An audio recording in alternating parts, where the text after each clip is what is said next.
আসসালামু আলাইকুম এভরিওয়ান, আশা করি সবাই অনেক ভালো আছো। তো আজকে আমরা কোষ রসায়ন অধ্যায়ের প্রথম দিকের একটা টপিক, যেটা হচ্ছে কার্বোহাইড্রেট, যেটা শুধুমাত্র আমাদের এইচএসসি না, এইচএসসির পাশাপাশি অ্যাডমিশনে মানে মেডিকেলও এখান থেকে সবচেয়ে বেশি পরিমাণে প্রশ্ন আসে। সো সেই কার্বোহাইড্রেট অংশটার উপর একটা মাস্টার ক্লাস নিব, ঠিক আছে? আজকের ক্লাসটা দেখলে ইনশাল্লাহ এইচএসসিতে তোমার এই যে কার্বোহাইড্রেট, সেই কার্বোহাইড্রেট থেকে যদি কোনো ধরনের সৃজনশীল প্রশ্ন আসে তাহলে তুমি ইনশাল্লাহ পারবা। সো দেখো, কার্বোহাইড্রেট, আমরা শব্দটাকে একটু ভাঙার চেষ্টা করি। কার্বোহাইড্রেট বায়োলজিতে হচ্ছে হাইড্রো বা হাইড্রেট, এই কথাটা মানে আসলে কি বোঝায়? পানি কিংবা H2O বোঝায়। কার্বো মানে কি? কার্বন। কার্বন মানে হচ্ছে কার্বন। তার মানে আমরা কিন্তু নাম শুনে বুঝেছি যে কার্বোহাইড্রেট হবে এমন একটা যৌগ যেটা কিনা কোষের ভিতরে থাকবে এবং পাশাপাশি সেই যৌগের ভিতরে থাকবে হচ্ছে কার্বন, হাইড্রোজেন, অক্সিজেন। এবং বিজ্ঞানীরা যখন হচ্ছে সর্বপ্রথম কার্বোহাইড্রেট আবিষ্কার করেন, তখন তারা যে জিনিস চিন্তা করছিলেন যে এমন সব যৌগকেই কার্বোহাইড্রেট বলা হবে যাদের ভিতরে কার্বন, হাইড্রোজেন এবং অক্সিজেন এদের অনুপাত হবে 1:2:1। দেখো, কার্বন, হাইড্রোজেন আছে দুইটা, অক্সিজেন, ঠিক আছে? সো 1:2:1। পরবর্তীতে বিভিন্ন জিনিস আবিষ্কার হইলো, ঠিক আছে? যেমন ফর্মালডিহাইড আবিষ্কার হইলো। কি আবিষ্কার হইলো?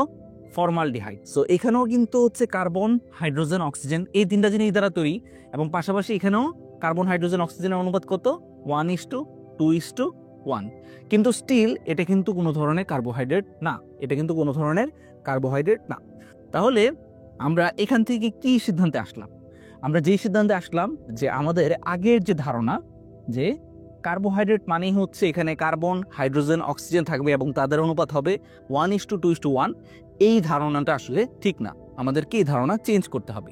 পরবর্তীতে বিজ্ঞানীরা চিন্তা করলেন, আচ্ছা আমরা যে নর্মালি যেই কার্বোহাইড্রেটগুলো দেখি সচরাচর, সেই কার্বোহাইড্রেটগুলো আসলে কি কি দ্বারা তৈরি, কি কি দ্বারা তৈরি সেই জিনিসটা তারা বিশ্লেষণ করা শুরু করলেন। গ্লুকোজ, এরপর হচ্ছে ফ্রুক্টোজ, ঠিক আছে, গ্যালাক্টোজ, এগুলো কিন্তু আমাদের খুবই পরিচিত কার্বোহাইড্রেট। সো এগুলোর গঠন বিশ্লেষণ করে তারা যেই জিনিসটা পাইলেন সেটা হচ্ছে কার্বোহাইড্রেট হইতে হইলে আসলে একাধিক একাধিক কি থাকতে হবে? হাইড্রোক্সিল মূলক থাকতে হবে। সো এখানে দেখো, হাইড্রোক্সিল মূলকের সংখ্যা কিন্তু একের অধিক, ঠিক আছে? এবং পাশাপাশি কি থাকতে হবে?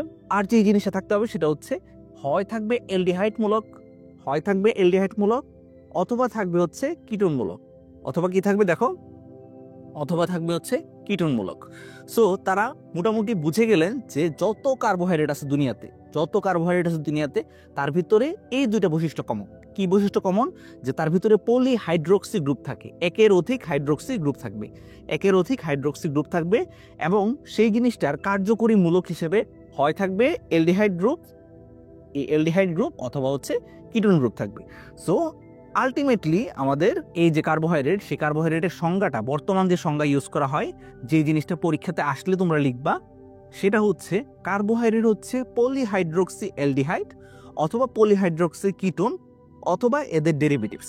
কার্বোহাইড্রেট হচ্ছে, এই সংজ্ঞাটা ভালো করে শিখবা, এই সংজ্ঞাটা ভালো করে শিখবা। কার্বোহাইড্রেট হচ্ছে পলিহাইড্রোক্সি, আমরা দেখলাম একের অধিক কি থাকতে হবে?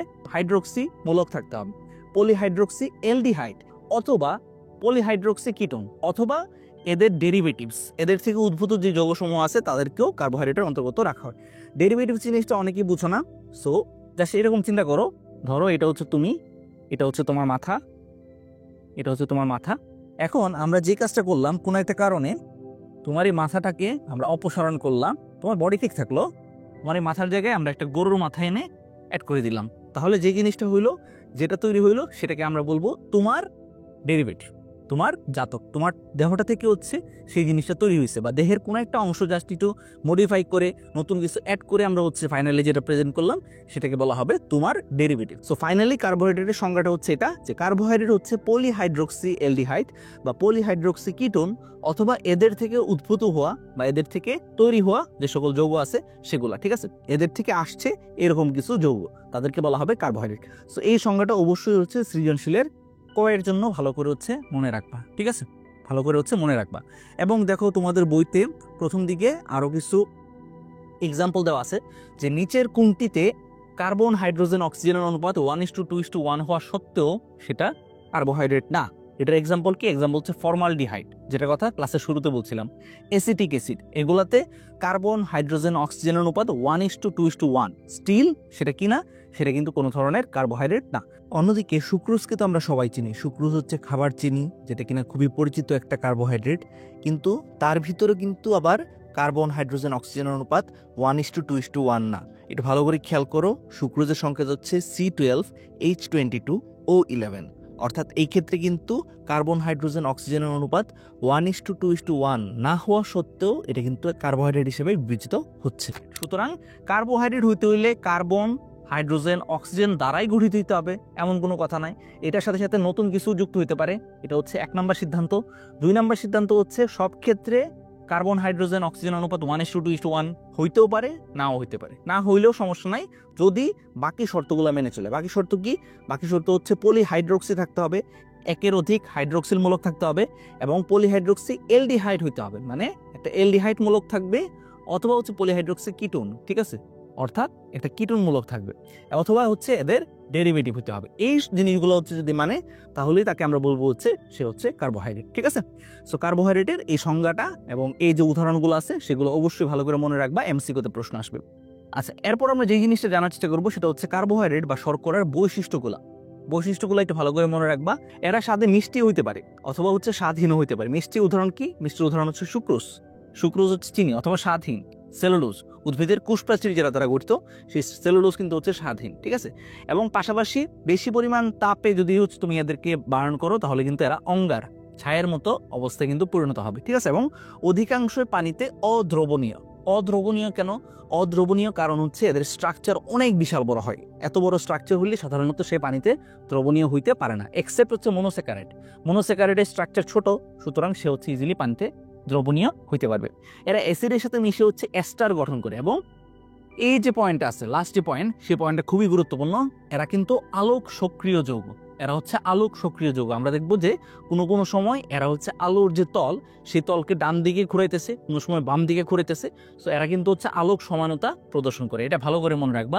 নিচের কোন কোষীয় যৌগ সেটা হচ্ছে আলোক সমানতা প্রদর্শন করে? আনসার হচ্ছে কার্বোহাইড্রেট জিনিসটা কিন্তু আলোক সমানতা প্রদর্শন করে। এটা ভালো করে মনে রাখবা।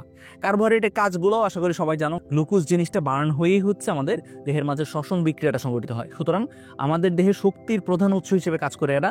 এবং উদ্ভিদের সাপোর্টিং টিস্যু, আমরা জানি যে একটা উদ্ভিদের মাঝে হচ্ছে কোষপ্রাচীর থাকে, সেই কোষপ্রাচীরের প্রধান গাঠনিক উপাদান হচ্ছে সেলুলোজ। সুতরাং উদ্ভিদের সাপোর্টিং টিস্যুর গাঠনিক উপাদান হিসেবে তারা কাজ করে, ঠিক আছে। এগুলাই হচ্ছে মোটামুটি কথা। এবং উদ্ভিদ দেহে সঞ্চয়ী খাদ্য বা সঞ্চয় পদার্থ হিসেবে স্টার্চ নর্মালি জমা থাকে, প্রাণী দেহে থাকে হচ্ছে গ্লাইকোজেন। এগুলো কিন্তু আমরা ফার্স্ট চ্যাপ্টারে পড়ে আসছি অলরেডি, ঠিক আছে। সো এগুলোর ক্ষেত্রে কিন্তু আমাদের কার্বোহাইড্রেটের খুবই গুরুত্বপূর্ণ ভূমিকা আছে। সো এটা গেল। এরপর বাকি যে অংশগুলো আছে সেগুলো হালকা পাতলা একটু রিডিং করে নিও, তাহলেই হবে। এখন আসো কার্বোহাইড্রেটের শ্রেণী বিভাগ, ঠিক আছে।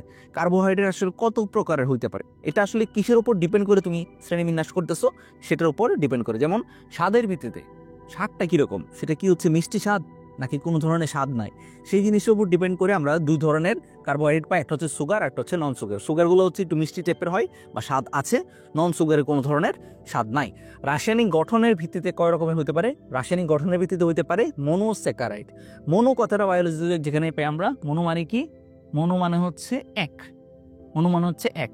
সুতরাং যদি একটা কার্বোহাইড্রেট তার স্ট্রাকচারে ধরো এরকম, মানে একটা মাত্র জাস্ট রিং থাকে, তখন সেই ধরনের কার্বোহাইড্রেটকে আমরা বলবো মনোস্যাকারাইড। একটা মাত্র জাস্ট রিং, তখন সেটাকে বলা হবে মনোস্যাকারাইড। এই জিনিসগুলো কিন্তু প্যাচ লাগবে তোমাদের, সো আমি আগে থেকে বলে রাখি, একটা মাত্র রিং হইলে সেটাকে বলা হবে মনোস্যাকারাইড। যদি দুইটা রিং হয়, যদি ধরো এরকম দুইটা রিং হয় কোনো কারণে, ঠিক আছে, আমি এগুলো যদিও দেখতে বেনজিনের মতো লাগতেছে, বাট আসলে বেনজিন না, আমরা একটু পরে তাদের স্ট্রাকচারে যাব। আপাতত জাস্ট তোমাদেরকে বুঝাচ্ছি যে দুইটা ধরো এরকম হচ্ছে ইউনিট আছে, তখন তাদেরকে কি বলা হবে? ডাইস্যাকারাইড বলা হবে। অলিগোস্যাকারাইড কখন? যখন নর্মালি 3 থেকে 10-এর মতো থাকে, সংখ্যা তখন হচ্ছে 3 থেকে 10-এর মতো থাকে, তখন সেই জিনিসটাকে বলা হয় অলিগোস্যাকারাইড, ঠিক আছে। আর সংখ্যাটা 10-এর অনেক উপরে চলে গেলে তখন সেই জিনিসটাকে বলা হবে পলিস্যাকারাইড, ঠিক আছে। সো মনোস্যাকারাইডের উদাহরণ কি কি? আচ্ছা, এই মনোস্যাকারাইডের মাঝেও আবার আসলে পার্থক্য আছে। এই অংশটা এখানে বুঝে যাও, তাহলে নিচের ডেসক্রিপশনটা পড়া তোমার জন্য ইজি হয়ে যাবে। সো মনোস্যাকারাইড কাদেরকে বলছিলাম? যাদের হচ্ছে এরকম গঠনে একটা মাত্র রিং আছে, ঠিক আছে, যাদের গঠনে এরকম একটা মাত্র রিং আছে, সো তাদেরকে বলতেছিলাম আমরা মনোস্যাকারাইড। এখন মনোস্যাকারাইডের মাঝেও কার্বন সংখ্যা, এই যে প্রান্তে আছে সেই প্রান্তের মাঝে কি আছে? কার্বন আছে। সো কার্বন সংখ্যা আসলে কয়টা? কার্বন সংখ্যা কি 3টা, 4টা, 5টা, 6টা নাকি 7টা? সেটার উপর ডিপেন্ড করে হচ্ছে মনোস্যাকারাইড আসলে অনেক রকমের হতে পারে। যেমন ধরো কোনো একটা মনোস্যাকারাইড সে কি দ্বারা গঠিত, এরকম 3টা কার্বন দ্বারা গঠিত, 3টা কার্বন দ্বারা গঠিত, তাকে আমরা বলবো ট্রায়োস। ঠিক আছে, টেট্রোস তাহলে কি হবে, যে কিনা এরকম 4টা কার্বন দ্বারা গঠিত। পেন্টোস কি হবে, পেন্টোস হবে হচ্ছে আমাদের পেন্টোস সুগারের কথা আমরা সবাই জানি, ঠিক আছে, ডিএনএ আরএনএ এগুলোতে লাগে। সো পেন্টোস হবে হচ্ছে এইরকম, ঠিক আছে, পেন্টোস হবে 5 কার্বন বিশিষ্ট। হেক্সোস তাহলে কি হবে, হেক্সোস হবে এরকম 6 কার্বন বিশিষ্ট। হেপ্টোস তাহলে কি হবে, হেপ্টোস হবে 7 কার্বন বিশিষ্ট। ঠিক আছে, সো আমরা কিন্তু বুঝে গেলাম যে একটা মাত্র ইউনিট থাকলে, একটা মাত্র একক থাকলে, কার্বোহাইড্রেট জিনিসটা যদি গঠনে মাত্র একটা ইউনিট থাকে তখন সেই জিনিসটাকে বলা হবে মনোস্যাকারাইড। এবং সেই মনোস্যাকারাইড আসলে কার্বন কয়টা আছে সেটার উপর ডিপেন্ড করে সে আসলে বিভিন্ন রকমের হতে পারে। ট্রায়োস মানে হচ্ছে 3টা কার্বন, টেট্রোস মানে 4টা কার্বন, পেন্টোস মানে 5টা কার্বন, এরপর হচ্ছে হেক্সোস মানে হচ্ছে 6টা কার্বন এবং হেপ্টোস মানে হচ্ছে 7টা কার্বন। আচ্ছা, এরপর আরেকটা জায়গা আমাদের এমসিকিউর জন্য ইম্পর্টেন্ট বা সৃজনশীলের ক্ষয়ের জন্য ইম্পর্টেন্ট, সেটা হচ্ছে ডাইস্যাকারাইড। ডাই মানেই হচ্ছে, বুঝতেছো, ডাই মানে হচ্ছে 2, সুতরাং এক্ষেত্রে 2টা ইউনিট থাকবে। সো 2টা ইউনিট পরস্পরের সাথে যুক্ত হয়ে বা 2টা মনোস্যাকারাইড পরস্পরের সাথে যুক্ত হয়ে যেটা গঠন করে সেটাকে বলা হয় ডাইস্যাকারাইড।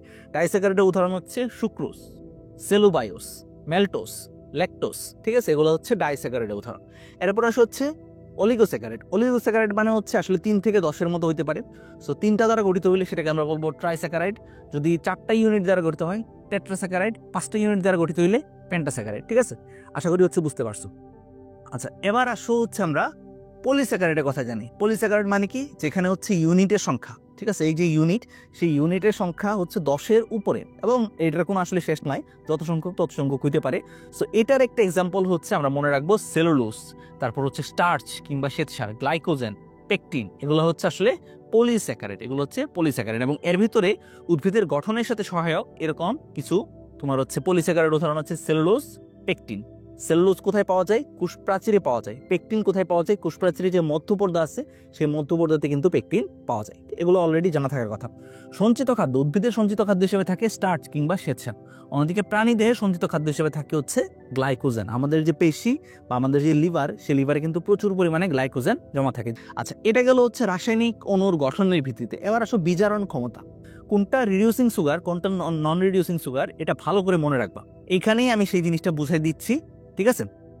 আচ্ছা, রিডিউসিং নন রিডিউসিং এর ব্যাখ্যাটা একটু উপরে আসতেছে আমি, ঠিক আছে, জাস্ট হচ্ছে যদি এমসিকিউতে আসে তাহলে কিভাবে শর্টকাটে তুমি মনে রাখবা সেই জিনিসটা ভাই দেখাই দিচ্ছি। আমরা মনে রাখবো যতগুলা মনোস্যাকারাইড আছে, মনোস্যাকারাইড সবাই হচ্ছে রিডিউসিং সুগার। মনোস্যাকারাইড সবাই হচ্ছে রিডিউসিং সুগার বা বিজারক চিনি, ঠিক আছে।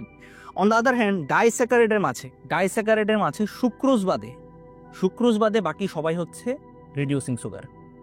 ডাইস্যাকারাইডের মাঝে একটাই মাত্র ব্যতিক্রম আছে, ব্যতিক্রম মানেই হচ্ছে সেই জিনিসটা আমাদের সৃজনশীল আসার মতো বা এমসিকিউতে আসার মতো। সো আমরা ভালো করে মনে রাখবো সুক্রোজ যদিও একটা ডাইস্যাকারাইড, স্টিল সে হচ্ছে কোনো ধরনের রিডিউসিং সুগার না। কেন রিডিউসিং সুগার না, নন রিডিউসিং সুগার কেন, সেটার ব্যাখ্যাটাতে আমি একটু পরে আসতেছি। আপাতত জাস্ট মনে রাখো যে সুক্রোজ কিন্তু রিডিউসিং সুগার না। আর বাকি যত কিছু আছে সব কিছু হচ্ছে নন রিডিউসিং সুগার, ঠিক আছে। তাহলে আমরা মনে রাখলাম যে মনোস্যাকারাইড এবং সুক্রোজ বাদে বাকি সকল ডাইস্যাকারাইড এরা হচ্ছে reducing sugar. On the other hand যত অলিগোস্যাকারাইড, পলিস্যাকারাইড আছে তারা সবাই হচ্ছে নন রিডিউসিং সুগার। আর ডাইস্যাকারাইডের মাঝে সুক্রোজ হচ্ছে একটা নন রিডিউসিং সুগার, ঠিক আছে। ডাইস্যাকারাইডের মাঝে সুক্রোজ হচ্ছে একটা নন রিডিউসিং সুগার। সো এটা যদি ঢাকা ইউনিভার্সিটির প্রশ্নে আসে নিচের কোনটি একটি নন রিডিউসিং সুগার, অপশনে যদি হচ্ছে তোমার ধরো সুক্রোজ দিয়ে থাকলো তাহলে বাকিগুলো দিলে কোনটা তাকাবা, আনসার হচ্ছে সুক্রোজ কিন্তু ডাইস্যাকারাইড হওয়া সত্ত্বেও একটা নন রিডিউসিং সুগার, ঠিক আছে। একদম যেখান থেকে প্রশ্ন আসবে, তোমরা চাও ভাইয়া হচ্ছে এরকম ভাবে যেখান থেকে প্রশ্ন আসবে সেটাতে গুরুত্ব দিয়ে পড়াই। সো ভাইয়া চেষ্টা করতেছি ওই জায়গাগুলো দেখাই দিতে যেখান থেকে প্রশ্ন আসবে নর্মালি, ঠিক আছে। আচ্ছা, এরপর আসা হচ্ছে আমরা প্রত্যেকটা মনোস্যাকারাইড, এই যে আমরা বলছিলাম একটু আগে রাসায়নিক গঠনের ভিত্তিতে আসলে এটা হইতে পারে কয়েক রকমের মনোস্যাকারাইড, মানে একটা ইউনিট থাকবে, ডাইস্যাকারাইড, অলিগোস্যাকারাইড, পলিস্যাকারাইড।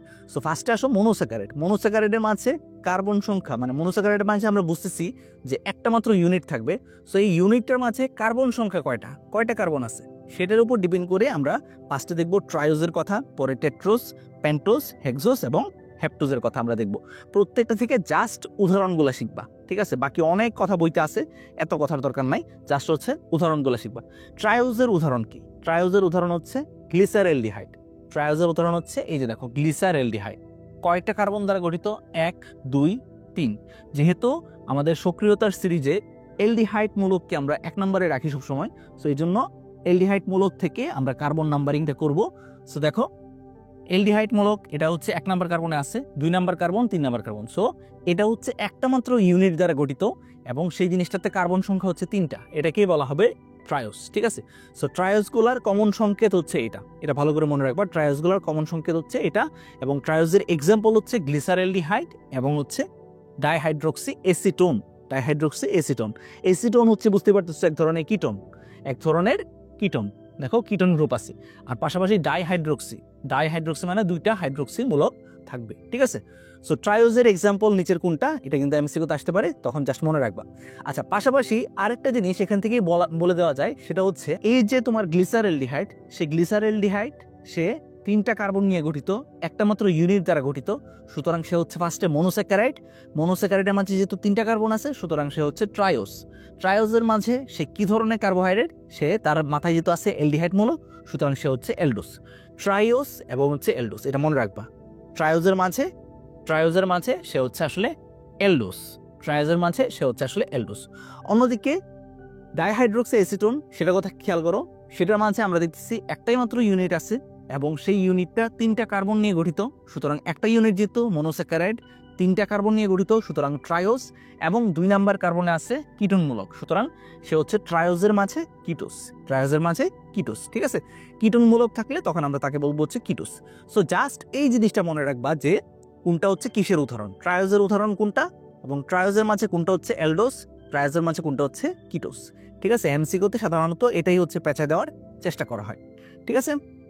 এই যে দেখো বইতে আলাদা করে এটাকে হচ্ছে রিডিউসিং সুগার, নন রিডিউসিং সুগার এগুলো লেখছে। আমরা কিন্তু অলরেডি ভালো করে জেনে ফেলছি যে যত মনোস্যাকারাইড আছে সবাই হচ্ছে রিডিউসিং সুগার। আর ডাইস্যাকারাইডের মাঝে শুধুমাত্র সুক্রোজ বাদে বাকি যারা আছে সবাই হচ্ছে রিডিউসিং সুগার। আর অলিগোস্যাকারাইড, পলিস্যাকারাইড সবাই হচ্ছে নন রিডিউসিং সুগার, ঠিক আছে। সো আমরা কিন্তু শর্টকাটে জেনে গেছি, ঠিক আছে। ওকে, সো এরপর আরেকটা জিনিস দেখো, এরপর যেটা সেটা হচ্ছে টেট্রোস, ঠিক আছে। আচ্ছা, আজান পড়তেছে ভাইয়া, একটু ব্রেক নিচ্ছে। আচ্ছা, আজান শেষ হয়েছে। আমরা যেটা নিয়ে কথাবার্তা বলতেছিলাম যে 4টা কার্বন বিশিষ্ট একটা মনোস্যাকারাইড, একটা মাত্র ইউনিট, সেটা যদি 4 কার্বন বিশিষ্ট হয় তখন আমরা সেটাকে বলবো টেট্রোস। সেটাকে আমরা কি বলবো তখন? টেট্রোস বলবো। টেট্রা কথাটা মানেই হচ্ছে বায়োলজিতে 4 বোঝাই, ঠিক আছে। সো টেট্রোজের উদাহরণ কি? টেট্রোজের উদাহরণ হচ্ছে ইরিথ্রোস, ঠিক আছে। ইরিথ্রোস হচ্ছে 4 কার্বন বিশিষ্ট। দেখো ইরিথ্রোস হচ্ছে 4 কার্বন বিশিষ্ট এবং সেটার মাথাতে কি আছে? দেখো মাথাতে আছে এলডিহাইড মূলক। সুতরাং সে প্রথম কথা হচ্ছে সে একটা মনোস্যাকারাইড, একটা মাত্র ইউনিট, সো মনোস্যাকারাইড। 2 নম্বর কথা হচ্ছে সে 4 কার্বন বিশিষ্ট, সুতরাং টেট্রোস। টেট্রোজের মাঝে দেখো তার মাথাতে কি আছে? এলডিহাইড মূলক আছে, সুতরাং সে হচ্ছে একটা এলডোস শর্করা, ঠিক আছে। এবং ইরিথ্রোলোজ এটা হচ্ছে একটা কিটো শর্করা। তোমাদেরকে একটা সিক্রেট টেকনিক শেখাই দিই। লাস্টে যদি জাস্ট ওস থাকে বা ডোজ থাকে, ঠিক আছে, এগুলো থাকলে বুঝে নিবা এলডোস শর্করা। লোজ অথবা ওলোজ থাকলে বুঝবা এটা হচ্ছে আসলে কিটো শর্করা। এটা হচ্ছে আমার নিজের একটা টেকনিক আর কি, আমি দেখছি আর কি যে ম্যাক্সিমাম ক্ষেত্রে আসলে এই জিনিসটা কাজ করে। যেমন ফর এক্সাম্পল রাইবোস, দেখো রাইবোস আমরা জানি 5 কার্বন বিশিষ্ট পেন্টোস শর্করা। সো এটা হচ্ছে একটা পেন্টোস শর্করা 5 কার্বন বিশিষ্ট এবং যেহেতু একটাই মাত্র ইউনিট, সুতরাং এটা একটা মনোস্যাকারাইড, এগুলো আমরা অলরেডি জানি। কিন্তু রাইবোস এই জিনিসটা কি এলডোস শর্করা নাকি এটা হচ্ছে কিটো শর্করা? রাইবোস লাস্টে ওজ আছে, সুতরাং সে হচ্ছে ওজ বা ডোজের অন্তর্গত, সো সে হচ্ছে এলডোস শর্করা। On the other hand ribulose, ঠিক আছে, বানানটা একটু দেখে নিও, হয়তো একটু উল্টাপাল্টা হইতে পারে, বাট রাইবোলোস লাস্টে কি আছে? লোজ বা ওলোজ আছে, সুতরাং সে হচ্ছে আসলে কিটো শর্করা, ঠিক আছে। এটা হচ্ছে সংক্ষিপ্ত একটা টেকনিক, এগুলা অ্যাডমিশনে নর্মালি হচ্ছে আমি পড়াই, সো বুঝে গেছো আশা করি। আচ্ছা, এরপর আসো আমাদের রাইবোস শর্করা বা পেন্টোজ নিয়ে আমরা কথাবার্তা বলি। 5 কার্বন বিশিষ্ট মনোস্যাকারাইডকে বলা হয় পেন্টোজ শর্করা। পেন্টোজ শর্করার মাঝে খুবই গুরুত্বপূর্ণ 2টা শর্করা সম্পর্কে আমাদের জানতে হবে, যেটা থেকে আমাদের সিকিউতেও প্রশ্ন আসতে পারে। সো এই গঠনগুলো আমাদের ভালো করে শিখতে হবে, ঠিক আছে। এই গঠনগুলো কিভাবে শিখবা একটু পরে ভাইয়া দেখাই দিচ্ছি, সমস্যা নাই। আমরা হচ্ছে যখন গ্লুকোজ এবং ফ্রুক্টোজের চেইন স্ট্রাকচার, এরপরে রিং স্ট্রাকচার দেখবো, তখন হচ্ছে আমাদের কাছে জিনিসগুলো একদম সহজ হয়ে যাবে। আপাতত জাস্ট ফার্স্টে মনে রাখো যে 5 কার্বন বিশিষ্ট হইলে সেটাকে আমরা বলি পেন্টোজ শর্করা এবং সেটার একটা এক্সাম্পল হচ্ছে রাইবোস। রাইবোস জিনিসটা কোথায় পাওয়া যায়? আরএনএতে পাওয়া যায়। আরএনএ হচ্ছে একটা তোমার হচ্ছে nucleic acid, ribo nucleic acid RNA, এটাতে পাওয়া যায় হচ্ছে আমাদের রাইবোস শর্করা, ঠিক আছে। অন দ্য আদার হ্যান্ড দেখো ডিঅক্সিরাইবোস, ডিঅক্সিরাইবোস, ডিঅক্সিরাইবোস। আমরা বুঝতেছি যে ডিঅক্সি মানে কি, ডিঅক্সি, ডি মানে নাই, কি নাই, অক্সিজেন নাই। কার থেকে নাই? রাইবোস থেকে নাই, ঠিক আছে। সো রাইবোজের যে গঠন, সে রাইবোজের গঠন থেকে তার যে 2 নাম্বার কার্বন, রাইবোজের যে গঠন, রাইবোজের গঠনের যে 2 নাম্বার কার্বন, সেখান থেকে আমরা যদি একটা অক্সিজেনকে অপসারণ করি, একটা অক্সিজেনকে যদি আমরা অপসারণ করি, তখন আমাদের যে স্ট্রাকচার আমরা পাবো সেটাই হচ্ছে আমাদের ডিঅক্সিরাইবোজের স্ট্রাকচার। দেখো এখানে কোনো ধরনের অক্সিজেন নাই, ঠিক আছে, 2 নাম্বার কার্বনে কোনো ধরনের অক্সিজেন নেই। সো এটা হচ্ছে ডিঅক্সিরাইবোজের গঠন, এবং সেই ডিঅক্সিরাইবোজ কোথায় পাওয়া যায় আমরা জানি, এটা হচ্ছে ডিএনএতে পাওয়া যায়, ঠিক আছে। এবং এগুলা কিন্তু দেখো লাস্টে কি আছে, ওজ আছে না, ওজ থাকলে আমরা বুঝলাম যে এগুলো হচ্ছে এলডোস, ঠিক আছে, এগুলো হচ্ছে এলডোস। আর যদি ওলোস থাকতো, ওলোস থাকলে আমরা কি জানি, ওলোস থাকলে আমরা জানি কিটোস। যেমন দেখো রাইবোলোস, একটু আগে যার কথা বলতেছিলাম, রাইবোলোস লাস্টে ওলোজ আছে, ঠিক আছে। সো ওলোজ থাকলে আমরা সেটাকে বলি হচ্ছে তোমার কিটোস, ঠিক আছে। সো এই জিনিসটাকে অনেক সময় হচ্ছে একসাথে ডাকা হয়, যে ধরো পেন্টোস 5 কার্বন বিশিষ্ট এবং সে হচ্ছে এলডোস, ঠিক আছে, মানে তার হচ্ছে 1 নাম্বার যে কার্বন, সে 1 নাম্বার কার্বনে এলডিহাইড মূলক আছে। On the other hand pentose মানে 5 কার্বন বিশিষ্ট, বাট তার যে 2 নাম্বার কার্বন, সেই 2 নাম্বার কার্বনে কিটোন মূলক আছে। সো যখন হচ্ছে এলডোস এবং পাশাপাশি পেন্টোস, তখন এটাকে অনেক সময় একসাথে ডাকা হয় এলডো পেন্টোস, এলডো পেন্টোস মানে পেন্টোস কিন্তু তার 1 নাম্বার কার্বনে কি আছে, এলডিহাইড মূলক আছে। অথবা অনেক ক্ষেত্রে হচ্ছে তোমার এরকম ভাবে ডাকা হয় যে কিটোপেন্টোস। কিটোপেন্টোস মানে কি, পেন্টোস, পেন্টোস মানে 5 কার্বন বিশিষ্ট এবং সেটার যে 2 নাম্বার কার্বন, সেই 2 নাম্বার কার্বনে কি আছে, 2 নাম্বার কার্বনে হচ্ছে কিটোস মূলক আছে, ঠিক আছে। সো নিচের কোনটি একটি কিটোপেন্টোস, কিটোপেন্টোস এই টাইপের প্রশ্ন যদি আসে, তখন ফার্স্টে বুঝতে হবে পেন্টোস, পেন্টোস মানে 5 কার্বন বিশিষ্ট ছিল এবং সেটার যে 2 নাম্বার কার্বন, সেই 2 নাম্বার কার্বনে কি থাকবো, 2 নাম্বার কার্বনে থাকবে হচ্ছে আমাদের তোমার কিটোন, কিটোন মূলক থাকবে। এবং কিটোন মূলক থাকলে সাধারণত তার নামের লাস্টে উলুস হয়, উলুস হয়, ঠিক আছে। সো সেখান থেকে আমরা কিন্তু মনে রাখতে পারি, অপশনগুলো দেখলে আমরা বুঝতে পারবো রাইবোস, ডিঅক্সিরাইবোস, রাইবোলোস, এরপর আরও কিছু একটা থাকলো। সো রাইবোলোস তার নামের লাস্টে উলুস আছে, উলুস থাকলে আমরা বুঝতে পারি যে সেটা হচ্ছে আসলে এক ধরনের কিটোপেন্টোস, কিটোপেন্টোস, ঠিক আছে। সো এটা হচ্ছে খুবই গুরুত্বপূর্ণ, আমরা মনে রাখবো। আমাদের যে সালোক সংশ্লেষণ, সালোক সংশ্লেষণের ক্ষেত্রে আমরা দেখছিলাম না রাইবোলোস 1,5 বিস ফসফেট, রাইবোলোস 1,5 বিস ফসফেট বা রাইবোলোস 1,5 ডাইফসফেট, যেটাই বলো না কেন। সো এই জিনিসটা কিন্তু সালোক সংশ্লেষণের ক্ষেত্রে খুবই গুরুত্বপূর্ণ ভূমিকা আছে। রাইবোস এবং ডিঅক্সিরাইবোজের মাঝে পার্থক্যটা আমরা চলো একটু এঁকে ফেলি, ঠিক আছে। পার্থক্য কোন জায়গাতে হয়, সব কিছু ঠিক আছে, সেম স্ট্রাকচার, জাস্ট পার্থক্য হবে 2 নাম্বার কার্বনে। 2 নাম্বার কার্বনে রাইবোজের ক্ষেত্রে অক্সিজেন থাকবে মানে হাইড্রোক্সিল মূলক হবে, আর ডিঅক্সিরাইবোজের ক্ষেত্রে হাইড্রোক্সিলের পরিবর্তে কি হবে, হাইড্রোক্সিলের পরিবর্তে হবে হাইড্রোজেন, ঠিক আছে। এটাই হচ্ছে জাস্ট পার্থক্য। সো আমরা এটার স্ট্রাকচারটা একটু আঁকা শিখে ফেলি চলো। প্রথম যেটা কথা, রাইবোস নামটা বুঝবা, নাম থেকে স্ট্রাকচার অনেকাংশে তুমি ধারণা করতে পারবা। যেহেতু তার নামের লাস্টে ওজ আছে, ওজ থাকা মানে হচ্ছে সে আসলে এক ধরনের এলডোস, সে এক ধরনের এলডোস। এলডোস মানে হচ্ছে তার 1 নাম্বার কার্বনে কি দিয়ে দাও, এলডিহাইড দিয়ে দাও। এলডিহাইড দিয়ে যেহেতু সে হচ্ছে পেন্টোস শর্করা, সুতরাং 5টা কার্বন দিয়ে দাও, 5টা কার্বন দিয়ে দাও। আচ্ছা 5টা কার্বন দিলা, সবার লাস্টে যে কার্বনটা সেটাতে হবে হচ্ছে CH2OH, এটা মনে রাখবা। সবার লাস্টে যে কার্বন, সে কার্বনে সবসময় কি হবে, CH2OH হবে, ঠিক আছে। এটা হচ্ছে শর্টকাট। আচ্ছা তাহলে আমরা 2টা হাত দিয়ে দিই, 2টা হাত দিয়ে দিই, 2টা হাত দিয়ে দিই।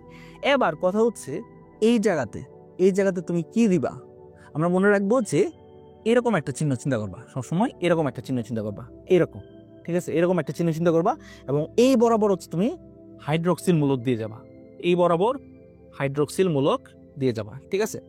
দেখো আমি কিন্তু শর্টকাটগুলো দেখাই দিচ্ছি, অনেক ডিটেলস এগুলো পড়ানো যায় এবং ডিটেলসই আমার পড়ায় অভ্যাস, কিন্তু শর্টকাটভাবে তোমরা যেহেতু জানতে চাইছো, সো আমি দেখাই দিচ্ছি যেগুলো হচ্ছে পরীক্ষাতে আসবে ইনশাল্লাহ। সো এটা হচ্ছে আমাদের কিসের স্ট্রাকচার, এটা হচ্ছে আমাদের রাইবোজের স্ট্রাকচার, এটা হচ্ছে রাইবোজের স্ট্রাকচার, ঠিক আছে। সো রাইবোজের স্ট্রাকচার যদি তুমি আঁকতে পারো, ডিঅক্সিরাইবোজ তো আরও সহজ। ডিঅক্সিরাইবোজে সব কিছু ঠিক থাকবে, জাস্ট হচ্ছে তার যে 2 নাম্বার কার্বন, সেই 2 নাম্বার কার্বন থেকে আমরা কি অপসারণ করে নিব, একটা অক্সিজেনকে অপসারণ করে নিব, দ্যাটস ইট, শেষ। আমাদের কিন্তু ডিঅক্সিরাইবোজ তৈরি হয়ে গেল। এটাই হচ্ছে আমাদের ডিঅক্সিরাইবোজের স্ট্রাকচার।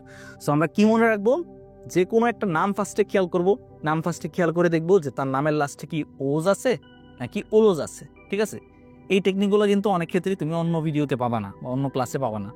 সো তার নামের লাস্টে কি ওজ আছে নাকি হচ্ছে ওলোজ আছে, যদি থাকে ওজ তার মানে এলডোস, ওস থাকলে বুঝবা এলডোস, তার মানে 1 নাম্বার কার্বনে কি দিতে হবে? অ্যালডিহাইড মূলক দিতে হবে। যদি থাকে উলুস, উলুস মানে কি? উলুস মানে হচ্ছে কিটোস, কিটোস মানে হচ্ছে 2 নাম্বার কার্বনে কি থাকবে?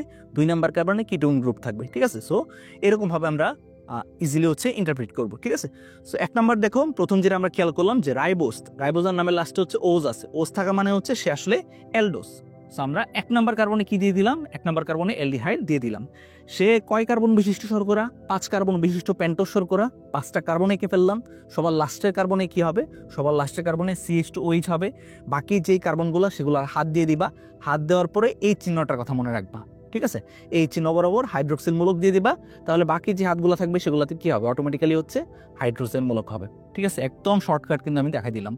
এই শর্টকাট মনে রাখো, দ্যাটস ইট, ঠিক আছে? এবার তোমরা আমাকে বলো রাইবোলোজের স্ট্রাকচার কি হবে? রাইবোলোজের স্ট্রাকচার কি হবে? সো চলো আমরা রাইবোলোজটা একটু এঁকে ফেলি। রাইবোলোজ তার নামের লাস্টে, ফার্স্টে আমরা নামটাকে ডিকোড করার চেষ্টা করি। লাস্টে কি আছে? উলুজ আছে। উলুজ থাকা মানে সে হচ্ছে কিটোজ শর্করা। আগে তার কার্বনগুলো আমরা একটু এঁকে ফেলি, 5টা কার্বন এঁকে ফেলি, ঠিক আছে? পেন্টোজ শর্করা, সুতরাং 5টা কার্বন আমরা এঁকে ফেললাম। এবার সে যেহেতু উলুস, উলুস মানে হচ্ছে কিটোস, কিটোস বা কিটোন গ্রুপটা কয় নাম্বার থাকবে? 2 নাম্বার কার্বনে থাকবে। কিটোন মূলক সবসময় 2 নাম্বার কার্বনে থাকে। কিটোন মূলকের ক্ষেত্রে দেখো কিটোন মূলকটা কিরকম?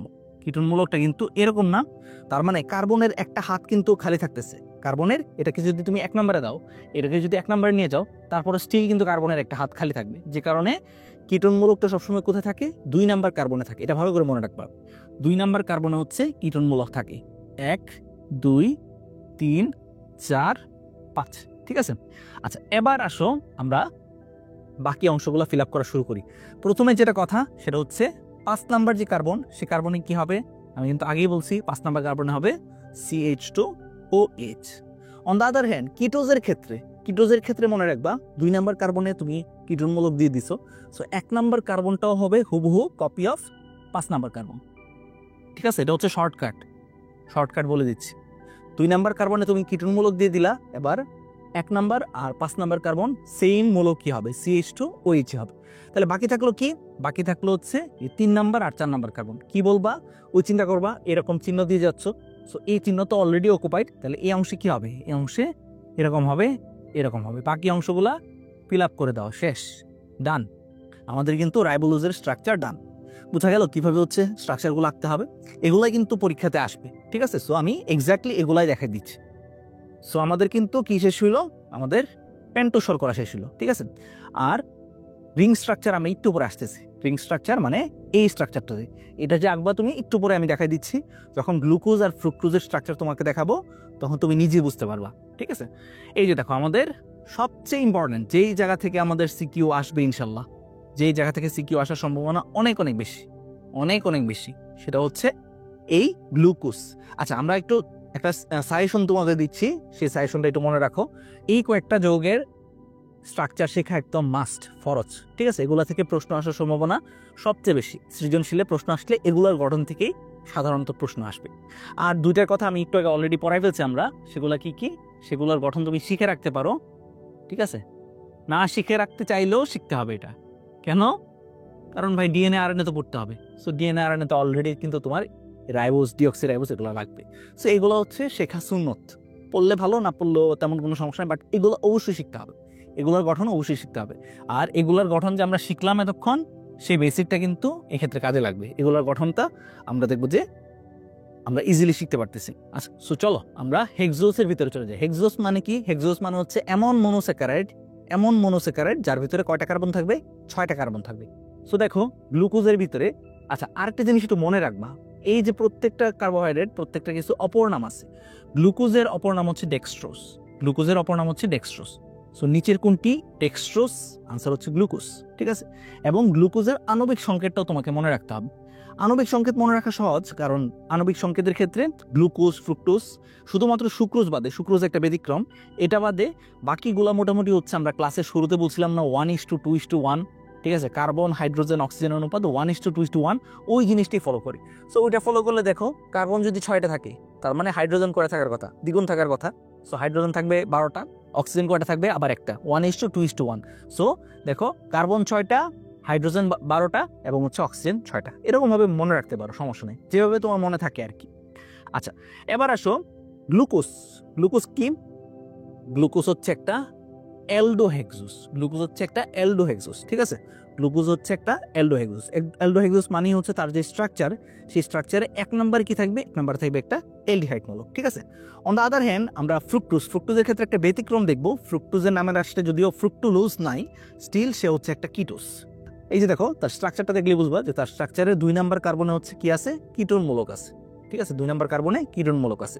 সো এটা একটু ব্যতিক্রম। সব কিছুরই আসলে কিছু না কিছু ব্যতিক্রম থাকে। তুমি একটা নির্দিষ্ট নিয়মে ফালাইতে পারলে তো বইতেই সেই জিনিসটা থাকতো।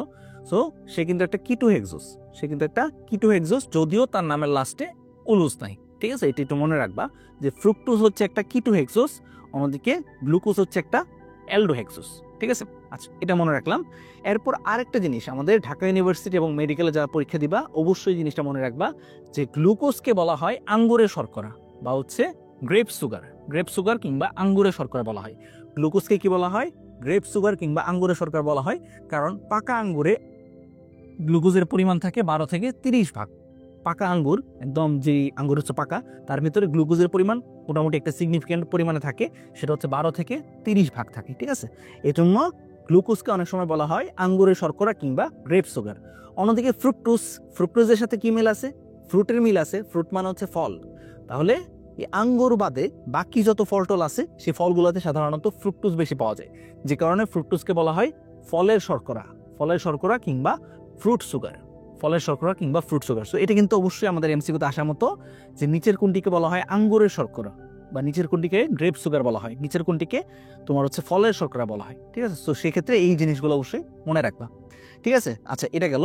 আর মোটামুটি বাকি যেগুলো আছে সেগুলো তোমরা মোটামুটি রিডিং পড়লেই বুঝতে পারবা, তেমন কোনো আসলে বোঝানোর কিছু না, এগুলো রিডিং পড়ার বিষয়। এবার আমাদের বোঝার মতো যে জিনিসটা আছে সেটা হচ্ছে তার রিং স্ট্রাকচার। গ্লুকোজ, ফ্রুক্টোজ, এরপর হচ্ছে সুক্রোজ, এগুলো রিং স্ট্রাকচার, এবং পাশাপাশি কিছু কিছু ক্ষেত্রে বিশেষ করে হচ্ছে এই গ্লুকোজ এবং ফ্রুক্টোজের ক্ষেত্রে তার চেইন স্ট্রাকচারটা ভালো করে মনে রাখতে হবে, ঠিক আছে? সো এটা হচ্ছে তার চেইন স্ট্রাকচার, চেইনের মতো স্ট্রাকচার। সো এটা হচ্ছে তার চেইন স্ট্রাকচার। অন্যদিকে এটা হচ্ছে রিং এর মতো স্ট্রাকচার, এটা হচ্ছে তার রিং স্ট্রাকচার, ঠিক আছে? So chain structure, ring structure দুইটাই আমাদের জন্য গুরুত্বপূর্ণ, আমরা যদি সিকিউতে কমন পাইতে চাই এবং সুন্দর করে সিকিউটা লিখতে চাই।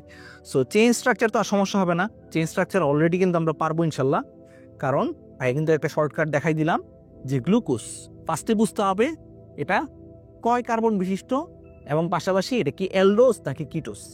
সো গ্লুকোজ সে একটা অ্যালডোহেক্সোস। গ্লুকোজ সে একটা অ্যালডোহেক্সোস। অ্যালডোহেক্সোস মানে কি? সে 6 কার্বন বিশিষ্ট, এবং পাশাপাশি তার যে 1 নাম্বার কার্বন, সেই 1 নাম্বার কার্বনে কি আছে? একটা অ্যালডিহাইড মূলক আছে। সো চলো আমরা দ্রুত হচ্ছে গ্লুকোজে কি এঁকে ফেলি, তার যে চেইন স্ট্রাকচারটা আছে সেটা এঁকে ফেলি। আমার সাথে যদি তোমরা প্লিজ একটু খাতার মাঝে লিখে প্র্যাকটিস করো, না হয়তো যেটা হবে যে ক্লাস শেষ হয়ে যাবে বাট তোমার কোনো উপকার হবে না, ঠিক আছে? এগুলা সবকিছু আসলে প্র্যাকটিসের বিষয়। আমিও যদিও ধরো কয়েক মাস প্র্যাকটিস না করি, আমিও ভুলে যাবো আসলে কোনটার পরে কি হয়েছিল। সো এগুলো হচ্ছে সবকিছু আসলে প্র্যাকটিসের বিষয়, ঠিক আছে? সো আমরা কিন্তু 6টা কার্বন এঁকে ফেললাম।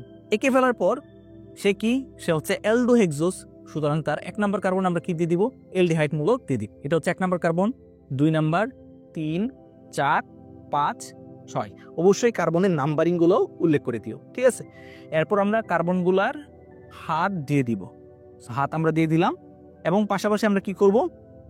পাশাপাশি 6 নাম্বার কার্বন আমরা দিব CH2OH, ঠিক আছে? এগুলো তো এতক্ষণ এগুলোই তো বুঝাইলাম যে কিভাবে হচ্ছে তোমার শর্টকাটটা মনে রাখতে পারবে। এবার আমাদের কি করতে হবে? এবার আমাদের এই ফর্মুলা হচ্ছে অনুসরণ করতে হবে। এই ফর্মুলা অনুসরণ করবা, ঠিক আছে? এই ফর্মুলা অনুসরণ করলেই তাহলে কিন্তু ইজি হয়ে যাবে। সো দেখো সেই অনুযায়ী আমাদের কি দেওয়ার কথা? এই পাশে 2 নাম্বার কার্বন, এখানে একটা হাইড্রোক্সিল মূলক দেওয়ার কথা, এখানে একটা হাইড্রোক্সিল মূলক। এখানে হাইড্রোক্সিল মূলককে দেখো আমি HO লিখছি, কারণ বন্ধনটা হয় হচ্ছে অক্সিজেনের সাথে, বন্ধনটা অক্সিজেনের সাথে হয়, সুতরাং অক্সিজেনকে এই পাশে দিতে হবে, ঠিক আছে? সো HO দিবা, ঠিক আছে? এটা বুঝতে পারছো আশা করি। আচ্ছা, এরপর এখানে হাইড্রোক্সিল, এখানে HO দিয়ে দিলাম। তো বাকি হাতগুলো কি হবে? সিম্পল কথা, বাকি হাত হবে হাইড্রোজেন। হাইড্রোজেন দিয়ে দাও, দ্যাটস ইট, শেষ, কিচ্ছা কাহিনী খতম। এটাই হচ্ছে আমাদের গ্লুকোজের চেইন স্ট্রাকচার, ঠিক আছে? এটাই হচ্ছে আমাদের গ্লুকোজের কি বললাম? চেইন স্ট্রাকচার বললাম। আচ্ছা, এবার আসো তার রিং স্ট্রাকচারটা, যেটা আমাদের জন্য পরীক্ষার জন্য মানে খুবই গুরুত্বপূর্ণ। আচ্ছা, রিং স্ট্রাকচার আকার একটা শর্টকাট টেকনিক বলে দিই, ঠিক আছে, আমি ডিরেক্টলি শর্টকাট টেকনিকটা তোমাদেরকে দেখাচ্ছি, অনেক কিছু আসলে বোঝানো যায় এখান থেকে। সো তারপরও আমি জাস্ট হচ্ছে শর্টকাট টেকনিকটা বুঝাই দিচ্ছি, ঠিক আছে? তাহলে তোমাদের আঁকা সহজ হবে, যেইভাবে হলে পরীক্ষার খাতাতে সুন্দর করে দ্রুত আঁকতে পারবা সেই জিনিসগুলো কিন্তু আজকে পড়াচ্ছি, ঠিক আছে? সো ফার্স্টে তুমি যে কাজটা করবা, সে 6 কার্বন বিশিষ্ট এরকম একটা স্ট্রাকচার রাখবা, এখানে একটা অক্সিজেন দিবা। এটা পারবা কিনা বলো? এই স্ট্রাকচারটা কিন্তু একদমই সহজ একটা স্ট্রাকচার, এটা পারার মতো, ঠিক আছে? না পারার মতো কিছুই নাই। সো এই জায়গাতে একটা হাত দিয়ে দিবা, দেখো এটা হচ্ছে অক্সিজেন। এটা কি? এটা হচ্ছে অক্সিজেন। সো অক্সিজেন হইলে এটা তো আর কার্বন হিসেবে কাউন্ট হবে না, কার্বন হিসেবে কাউন্ট হবে এই কোণাগুলা। সো দেখো কয়টা কোণা আছে, 1টা 2টা 3টা 4টা 5টা 6টা কোণা। সো এটাই হচ্ছে আমাদের হেক্সোসের কমন স্ট্রাকচার, ঠিক আছে? এবং আমরা বড় বড় হেক্সোস যখন আঁকবো, বিশেষ করে ধরো স্টার্চ, অ্যামাইলোস, অ্যামাইলোপেকটিন, ওগুলো যখন আঁকবো তখন আমরা এরকমভাবে আঁকবো, ঠিক আছে? সো আমরা মোটামুটি কিন্তু একটা বেসিক স্ট্রাকচার কিন্তু দাঁড় করাই ফেলছি। এবার আমাদের কাজ কি? এবার আমাদের কাজ হচ্ছে সুন্দর করে কার্বনগুলোর সাথে বিভিন্ন জিনিস অ্যাড করে দেওয়া, ঠিক আছে? সো দেখো আমাদের 1 number carbon, 2 number carbon, 3 number, 4 number, 5 number, 6 number, ঠিক আছে? সো আমরা কার্বনের নাম্বারিংটা একটু করে ফেলি, চলো। 1 2 3 4 5 6। সো আমরা কিন্তু সব সময় জানি যে 6 নাম্বার কার্বনে কি যুক্ত হয়, একটু আগে কিন্তু পড়াইছি। 6 নাম্বার কার্বনে যুক্ত হয় হচ্ছে CH2OH, ঠিক আছে? এখান থেকে আমাদের যাত্রা শুরু হবে, 6 নাম্বার কার্বন থেকে আমাদের সবসময় যাত্রাটা শুরু করতে হবে। তাহলে দেখবো যে বাকি সব কিছু একদম ইজি হয়ে গেছে। ফার্স্টে আমরা এরকম একটা স্ট্রাকচার রাখবো, এটা আঁকতে পারবা কিনা বলো? সিম্পল একটা স্ট্রাকচার, কিন্তু মাঝখানে একটা গোলা দিবা, গোলা দিয়ে হচ্ছে এরকম একটা বেঞ্জিনের মতো স্ট্রাকচার রাখবা। এটা সহ টোটাল হচ্ছে 6টা কোণা হবে, 1টা কোণা, 2টা কোণা, 3টা 4টা 5টা 6টা। সো একটা কোণা আমাদের এখানে ইলংগেট করতে হবে। ইলংগেট যেটাতে করছো বা লম্বা যেটাতে করছো সেটাতে আমরা সবচেয়ে বড় গ্রুপটা দিয়ে দিব, CH2OH। সো চিন্তা করে দেখো, CH2OH এটা এত বিশাল বড় একটা গ্রুপ, ঠিক আছে? তাহলে এটার অপোজিটে এই জায়গাতে কি হবে বলতো? এই জায়গাতে হবে একদমই ছোট একটা গ্রুপ, এত বড় একটা গ্রুপ এটা, সুতরাং এটার এগেনস্টে হবে এখানে একটা ছোট একটা গ্রুপ। সো এখানে যদি হাইড্রোজেন হয়, এখানে যদি হাইড্রোজেন হয়, তাহলে মনে রাখবা এই জায়গাতে কি হবে? হাইড্রোক্সিল মূলক হবে, ঠিক আছে? আমি একদম শর্টকাটটা তোমাদেরকে দেখাই দিচ্ছি, তাহলে ইজিলি পারবা তোমরা ইনশাল্লাহ। সো ফার্স্টে কি বললাম? এই বেসিক স্ট্রাকচারটা দাঁড় করাবা, এটা হচ্ছে 1 নাম্বার কথা। 2 নাম্বার কথা হচ্ছে 6 নাম্বার কার্বনে কি হবে? CH2OH দিয়ে দিবা একটা। সো 6 নাম্বার কার্বনে দেখো এত বিশাল বড় একটা গ্রুপ, সুতরাং এটার পরে এই জায়গাতে কি হবে? এই জায়গাতে কিন্তু আর হাইড্রোক্সিল মূলক হবে না, এই জায়গাতে একদম ছোট একটা গ্রুপ হবে, হাইড্রোজেন। সো এখানে যদি হাইড্রোজেন হয় তাহলে এটার সাথে যেটা থাকবে সেটাতে হবে হাইড্রোক্সিল মূলক। সো এইখানে যদি হাইড্রোক্সিল মূলক হয় তাহলে চিন্তা করে দেখো, এখানে যদি হাইড্রোক্সিল মূলক হয় তাহলে আমরা এরকম একটা স্ট্রাকচার চিন্তা করতে পারবো না? এখানে হাইড্রোক্সিল, সুতরাং এই জায়গাতে হবে হাইড্রোক্সিল, এই জায়গাতে হবে হাইড্রোক্সিল, ঠিক আছে? তাহলে বাকি যতগুলো অংশ থাকবে সেগুলোতে কি হবে? সেগুলোতে হবে হাইড্রোজেন, সেগুলোতে হবে হাইড্রোজেন, ঠিক আছে? প্রথমবার তোমাদের কাছে একটু হিজিবিজি লাগতে পারে, but this is the smartest formula, ঠিক আছে? এরকমভাবে যদি মনে রাখো তাহলে মনে রাখাটা সহজ। আমরা ফার্স্টে কি করলাম দেখো, আমি আবার তোমাদেরকে একটু দেখাচ্ছি। আমরা অনেক কিছু বুঝে তারপর এটা বুঝাতে পারতাম, বাট ওই কাজ আমি করি নাই, সময় এক্সট্রা অনেক যাবে, থাক দরকার নাই। আমরা এরকমভাবে আঁকবো, ফার্স্টে এরকম একটা স্ট্রাকচার আমরা আঁকবো, এটা আঁকছো। নেক্সটলি 6টা কার্বন হইতে হবে, সো এখানে একটা লম্বা একটা অংশ ইলংগেট করব বা লম্বা করে দিব। সো লম্বা যেখানে করলা সেখানে দিয়ে দিবা CH2OH, ঠিক আছে? প্রসেসটা বুঝছো? এটাতে যদি এত বড় একটা গ্রুপ দাও তাহলে এটার নিচে কি দিবা? অনেক ছোট একটা গ্রুপ দিবা, ঠিক আছে? সো অনেক ছোট একটা গ্রুপ দিলে দেখো এটাতে আছে হাইড্রোজেন, সুতরাং এই জায়গাটা হবে হাইড্রোক্সিল। এটাতে হাইড্রোক্সিল থাকা মানে এখানে একটা হাইড্রোক্সিল, এখানে আরেকটা হাইড্রোক্সিল, ওকে? তাহলে বাকি অংশগুলো কি হবে? বাকি অংশগুলো হবে হাইড্রোজেন, বাকি অংশগুলো কি হবে? হাইড্রোজেন হবে। দ্যাটস ইট, আমাদের আঁকা কিন্তু শেষ। জাস্ট একটা জায়গা বাকি আছে, কি বাকি আছে? 1 নাম্বার কার্বন, জাস্ট কি বাকি আছে? 1 নাম্বার কার্বন বাকি আছে। আচ্ছা, 1 নাম্বার কার্বনে আমরা কি দিব সেটা আসলে ডিপেন্ড করবে যে যেই গঠনটা আমরা আঁকতেছি সেটা কি আলফা গ্লুকোজ নাকি বিটা গ্লুকোজ। সো নর্মালি সচরাচর আমাদের যে সকল গ্লুকোজের কথা আমরা চিনি সেগুলো হচ্ছে আলফা গ্লুকোজ। মনে রাখবা আলফা কখন হবে আর বিটা কখন হবে, এটা ডিপেন্ড করে 1 নাম্বার যে কার্বন, 1 নাম্বার যে কার্বন, সে 1 নাম্বার কার্বনে হাইড্রোক্সিল গ্রুপ কি নিচে আছে নাকি উপরে আছে, ঠিক আছে? যদি 1 নাম্বার যে কার্বন সেই কার্বনে হাইড্রোক্সিল মূলকটা নিচে থাকে তখন সেটাকে বলা হবে আলফা, আলফা গ্লুকোজ বলা হবে, যদি 1 নাম্বার যে কার্বন, সে 1 নাম্বার কার্বনে হাইড্রোক্সিল মূলকটা নিচে যদি থাকে তখন তাকে বলা হবে আলফা কার্বন। আর যদি হচ্ছে এই হাইড্রোক্সিল মূলকটা 1 নাম্বার যে কার্বন, সে 1 নাম্বার কার্বন যদি তোমার নিচে না থেকে যদি উপরে থাকে, উপরে যদি থাকে হাইড্রোক্সিল মূলক, তখন সেটাকে বলা হবে, মনে রাখবা, বিটা গ্লুকোজ। এই স্ট্রাকচারটা হয়ে যাবে তখন বিটা গ্লুকোজ। ঠিক আছে? সো আমরা ভালো করে মনে রাখবো, এই জায়গাতে বোঝার মতো জিনিস কিন্তু এটাই, এই জায়গাতে বোঝার মতো জিনিস এটাই। আমরা ফার্স্টে রিং স্ট্রাকচারটা এঁকে ফেললাম, এরপর রিং স্ট্রাকচারের মাঝে এই যে 1 নাম্বার কার্বন, সে 1 নাম্বার কার্বনে হাইড্রোক্সিল মূলকটা কি উপরে আছে নাকি নিচে আছে, এটার উপর ডিপেন্ড করে তার নামকরণ করা হবে হয় আলফা না হয়তো বিটা। যদি হাইড্রোক্সিল মূলক থাকে নিচে, তখন তার নামকরণ করা হবে আলফা। যদি হাইড্রোক্সিল মূলক থাকে উপরে, তখন তার নামকরণ করা হবে বিটা। সো মনে রাখবা, আলফা নাকি বিটা, এটা একটু রুল আকারে লিখে ফেলো। ঠিক আছে? গ্রামারের রুল লিখো না, ওইরকম রুল আকারে লিখে ফেলো যে আলফা নাকি বিটা, সেটা বোঝার জন্য আমাদেরকে যাইতে হবে তার রিং স্ট্রাকচারে। এটা কি স্ট্রাকচার? রিং স্ট্রাকচারে যেতে হবে, এবং রিং স্ট্রাকচারের 1 নাম্বার কার্বনে তাকাইতে হবে। রিং স্ট্রাকচারের 1 নং কার্বনে তাকাইতে হবে। 1 নং কার্বনে হাইড্রোক্সিল যদি উপরে থাকে, তখন সেটাকে বলা হবে হচ্ছে বিটা, তখন সেটাকে বলা হবে বিটা। অন্যদিকে হাইড্রোক্সিল মূলক নিচে থাকলে তাকে বলা হবে আলফা। ঠিক আছে? হাইড্রোক্সিল মূলক নিচে থাকলে তাকে বলা হবে আলফা, আর যদি হাইড্রোক্সিল মূলক এরকমভাবে উপরে থাকে তখন তাকে বলা হবে বিটা। সো এটা গেল আলফা এবং বিটা। এটা গেল কিসের রুল? আলফা এবং বিটার রুল। এবার বইতে দেখবা আরেকটা কথা আছে, আরেকটা কথা আছে। সে কথাটা কি? ডি গ্লুকোজ অথবা এল গ্লুকোজ।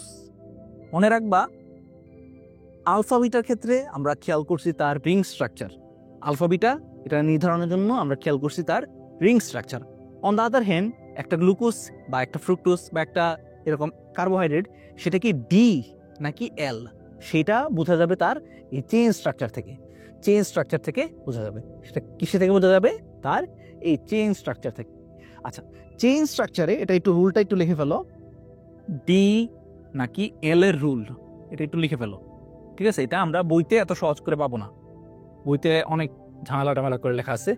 ডি নাকি এল সেটা আসলে ডিপেন্ড করবে চেইন স্ট্রাকচারে। চেইন স্ট্রাকচারে সবচেয়ে দূরবর্তী কাইরাল কার্বন, কাইরাল কার্বনে হাইড্রোক্সিল মূলক, হাইড্রোক্সিল মূলক ডানে থাকলে সেটাকে বলা হবে D. On the other hand, বামে থাকলে, লেফট, বামে মানে কি লেফট, বামে থাকলে সেটাকে বলা হবে এল। ঠিক আছে? আচ্ছা, এই জিনিসটা আগে একটু লিখে ফেলো ভাইয়া পোরা, তারপর হচ্ছে আমি এটা বুঝাই দিচ্ছি। কি বললাম আমরা? চেইন স্ট্রাকচারটা আমরা ভালো করে খেয়াল করবো। চেইন স্ট্রাকচার মানে হচ্ছে শিকলের মতো যে স্ট্রাকচার, লম্বালম্বী যে স্ট্রাকচার, সেই চেইন স্ট্রাকচারে সবচেয়ে দূরবর্তী কাইরাল কার্বনে হাইড্রোক্সিল মূলকটা কি ডানে আছে নাকি বামে আছে? ডানে থাকলে, ডানে থাকলে দেখো, ডানে থাকলে হবে ডি, বামে থাকলে, বাম মানে হচ্ছে লেফট, সুতরাং সেখান থেকে মনে রাখতে পারি এল। ঠিক আছে? এখন তোমাদের মনে নিশ্চয়ই প্রশ্ন হবে যে ভাইয়া, আপনি যে এখানে লিখছেন যে সবচেয়ে দূরবর্তী, সবচেয়ে দূরবর্তী কাইরাল কার্বন, সবচেয়ে দূরবর্তী কাইরাল কার্বন, এখন এই কাইরাল কার্বন জিনিসটা কি? কাইরাল কার্বন সম্পর্কে অলরেডি তোমাদের জৈব জগতে পড়ে আসার কথা। স্টিল আমি তোমাদেরকে সংক্ষেপে বোঝাই দিচ্ছি যে কার্বনের আমরা জানি 4টা হাত, কার্বনের আমরা জানি 4টা হাত। সো 4টা হাতে সে তো বিভিন্ন জিনিসের সাথে যুক্ত হতে পারে, বাট যদি এরকম হয় যে 4টা হাতে সে হচ্ছে 4 ধরনের জিনিসের সাথে যুক্ত বা 4টা গ্রুপের সাথে যুক্ত। ঠিক আছে? 4টা হাত, 4টা হাতে সে 4 রকমের জিনিস বা 4 রকমের গ্রুপের সাথে, ভিন্ন ভিন্ন মূলকের সাথে যুক্ত, তাহলে সেই কার্বনটাকে বলা হবে কাইরাল কার্বন। সেই কার্বনটাকে কি বলা হবে? কাইরাল কার্বন বলা হবে। এবং কাইরাল কার্বনকে কি দ্বারা প্রকাশ করা হয়? সি স্টার দ্বারা প্রকাশ করা হয়। ঠিক আছে? সো কাইরাল কার্বন আমরা বুঝে গেলাম যে এমন একটা কার্বন যার 4টা হাতে 4টা ভিন্ন ভিন্ন মূলক বা 4টা ভিন্ন ভিন্ন গ্রুপ থাকবে। ঠিক আছে? সো চেইন স্ট্রাকচারে 1 নাম্বার কার্বন থেকে, চেইন স্ট্রাকচারে 1 নাম্বার কার্বন থেকে সবচেয়ে দূরবর্তী কাইরাল কার্বনে হাইড্রোক্সিল মূলক সেটা কি ডানে আছে নাকি বামে আছে, এটার উপর ডিপেন্ড করে ডি কিংবা এল হবে। ঠিক আছে? আমরা রুলটা বুঝলাম। এবার আসো হচ্ছে এক্সাম্পল দিয়ে, এক্সাম্পল দিলে আমরা একদম ক্লিয়ার হয়ে যাব। সো এটা হচ্ছে আমাদের গ্লুকোজের স্ট্রাকচার, এটা হচ্ছে আমাদের স্ট্রাকচার, গ্লুকোজের স্ট্রাকচার। এবার আসো গ্লুকোজের স্ট্রাকচারে এটা কি ডি গ্লুকোজ নাকি এল গ্লুকোজ, সেটা আমরা খুঁজে বের করার চেষ্টা করি। সো 1 নাম্বার কার্বনে আমরা দেখি কি আছে, এলডোস বা এলডিহাইড মূলক আছে। সো অ্যালডিহাইড মূলক থেকে সবচেয়ে দূরবর্তী কাইরাল কার্বন কোনটা সেটা আমাদের খুঁজে বের করতে হবে। ঠিক আছে, সো চলো আমরা সবচেয়ে দূরবর্তী কাইরাল কার্বনটা একটু খুঁজে বের করার চেষ্টা করি। আচ্ছা, এখানে আরেকটা ছোট্ট একটা রুল আছে। সেই রুলটা কি, আমরা ধরো এই কার্বনটা কাইরাল কার্বন কিনা সেটা যখন বিবেচনা করতে যাব, তখন এটার এই পাশে, এটার দেখো আমি তোমাদেরকে আরেকটা দিয়ে দেখাচ্ছি, আরেকটা কালার দিয়ে দেখাচ্ছি। এই কার্বনটার কথা যখন আমরা চিন্তা করব, ঠিক আছে, আমরা যখন এই কার্বনটার কথা চিন্তা করব যে সেই কাইরাল কার্বন কিনা, তখন আমাদেরকে তার এই হাতে এই ফুল গ্রুপটার কথা চিন্তা করতে হবে।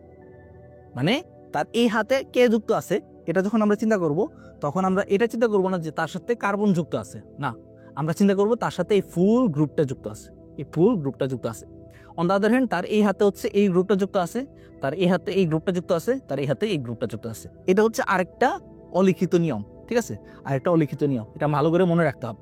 সো দেখো, এবার আমরা বিবেচনা করি যে সে আসলে কাইরাল কার্বন কি না, তাহলে কিন্তু আমরা বুঝতে পারবো যে সে আসলে মানে কাইরাল কার্বন কিনা। এরপর আমরা দেখবো যে সবচেয়ে দূরবর্তী কাইরাল কার্বন কোনটা। এই কার্বনের এই হাতে আছে হাইড্রোক্সিল মূলক, এই হাতে কি আছে, হাইড্রোক্সিল মূলক আছে, উপরের হাতে আছে হচ্ছে অ্যালডিহাইড মূলক, এই হাতে হচ্ছে আমাদের হাইড্রোজেন মূলক, এবং এই হাতে এই ফুল মূলকটা আছে, এই ফুল মূলকটা আছে। সো তার যেহেতু চারটা হাতে চারটা ভিন্ন ভিন্ন মূলক আছে, সুতরাং সে একটা কাইরাল কার্বন, সে হচ্ছে একটা কাইরাল কার্বন। কিন্তু চিন্তা করে দেখো, সে কি সবচেয়ে দূরবর্তী কাইরাল কার্বন? না, সে এক নম্বরে একদম সাথে লাগানো আছে, সো সে তো দূরবর্তী হওয়ার কোনো প্রশ্নই ওঠে না। সো এরকম ভাবে আমাদের কাইরাল কার্বনগুলো খুঁজে বের করা শুরু করতে হবে। সো চলো আমরা সবগুলো হচ্ছে কাইরাল কার্বন খুঁজে বের করা শুরু করি। 2 নম্বর কার্বনটা আমরা পাইলাম, সে হচ্ছে কাইরাল কার্বন। 3 নম্বর কার্বনটার কথা চিন্তা করো, তার এক হাতে যুক্ত আছে এই হাইড্রোজেন, আরেক হাতে যুক্ত আছে হাইড্রোক্সিল মূলক, আরেক হাতে এই গ্রুপটা, আরেক হাতে এই গ্রুপটা, ঠিক আছে। সো এই গ্রুপগুলো যেহেতু আলাদা এবং চারটা হাতে চারটা ভিন্ন গ্রুপ, সুতরাং সেও কিন্তু একটা কাইরাল কার্বন। এবার 4 নম্বর কার্বনটার কথা চিন্তা করো, 4 নম্বর কার্বনটারও কিন্তু এখানে কি আছে, হাইড্রোক্সিল মূলক আছে, এখানে আছে হচ্ছে হাইড্রোজেন, এই পাশে ফুল গ্রুপটা আছে এবং এই পাশে বাকি অংশটা আছে, ঠিক আছে। প্রত্যেকটা জিনিসই যেহেতু প্রত্যেকটা থেকে আলাদা, সুতরাং সেও কিন্তু একটা কাইরাল কার্বন। এবং এরকম ভাবে তুমি যদি 5 নম্বর কার্বনটা বিবেচনা করো, 5 নম্বর কার্বনও কিন্তু একটা কাইরাল কার্বন হবে। কারণ কি দেখো, 5 নম্বর কার্বনের এই পাশে আছে হচ্ছে হাইড্রোজেন, এই পাশে আছে হচ্ছে হাইড্রোক্সিল, উপরে এই ফুল গ্রুপটা এবং নিচে আছে হচ্ছে এটা, সুতরাং সেও কিন্তু একটা কাইরাল কার্বন হবে। 6 নম্বর কার্বনটা কি কাইরাল কার্বন? একটু ভালো করে ভেবে চিন্তা বলো তো, 6 নম্বর কার্বনটা কি কাইরাল কার্বন? না। কারণ কি, কাইরাল কার্বন হইতে হইলে চারটা হাতে চারটা ভিন্ন গ্রুপ থাকতে হবে। এই কার্বনটা দেখো, এক হাত দিয়ে হাইড্রোজেনের সাথে যুক্ত, আরেক হাত দিয়েও হাইড্রোজেনের সাথে যুক্ত, এই কারণে তো CH2 হয়েছে, ঠিক আছে। এক হাত দিয়ে সে হাইড্রোজেনের সাথে যুক্ত, আরেক হাত দিয়েও সে হাইড্রোজেনের সাথে যুক্ত, সুতরাং সে কারণে হচ্ছে CH2 হয়েছে, সুতরাং সে কিন্তু কাইরাল কার্বন হবে না।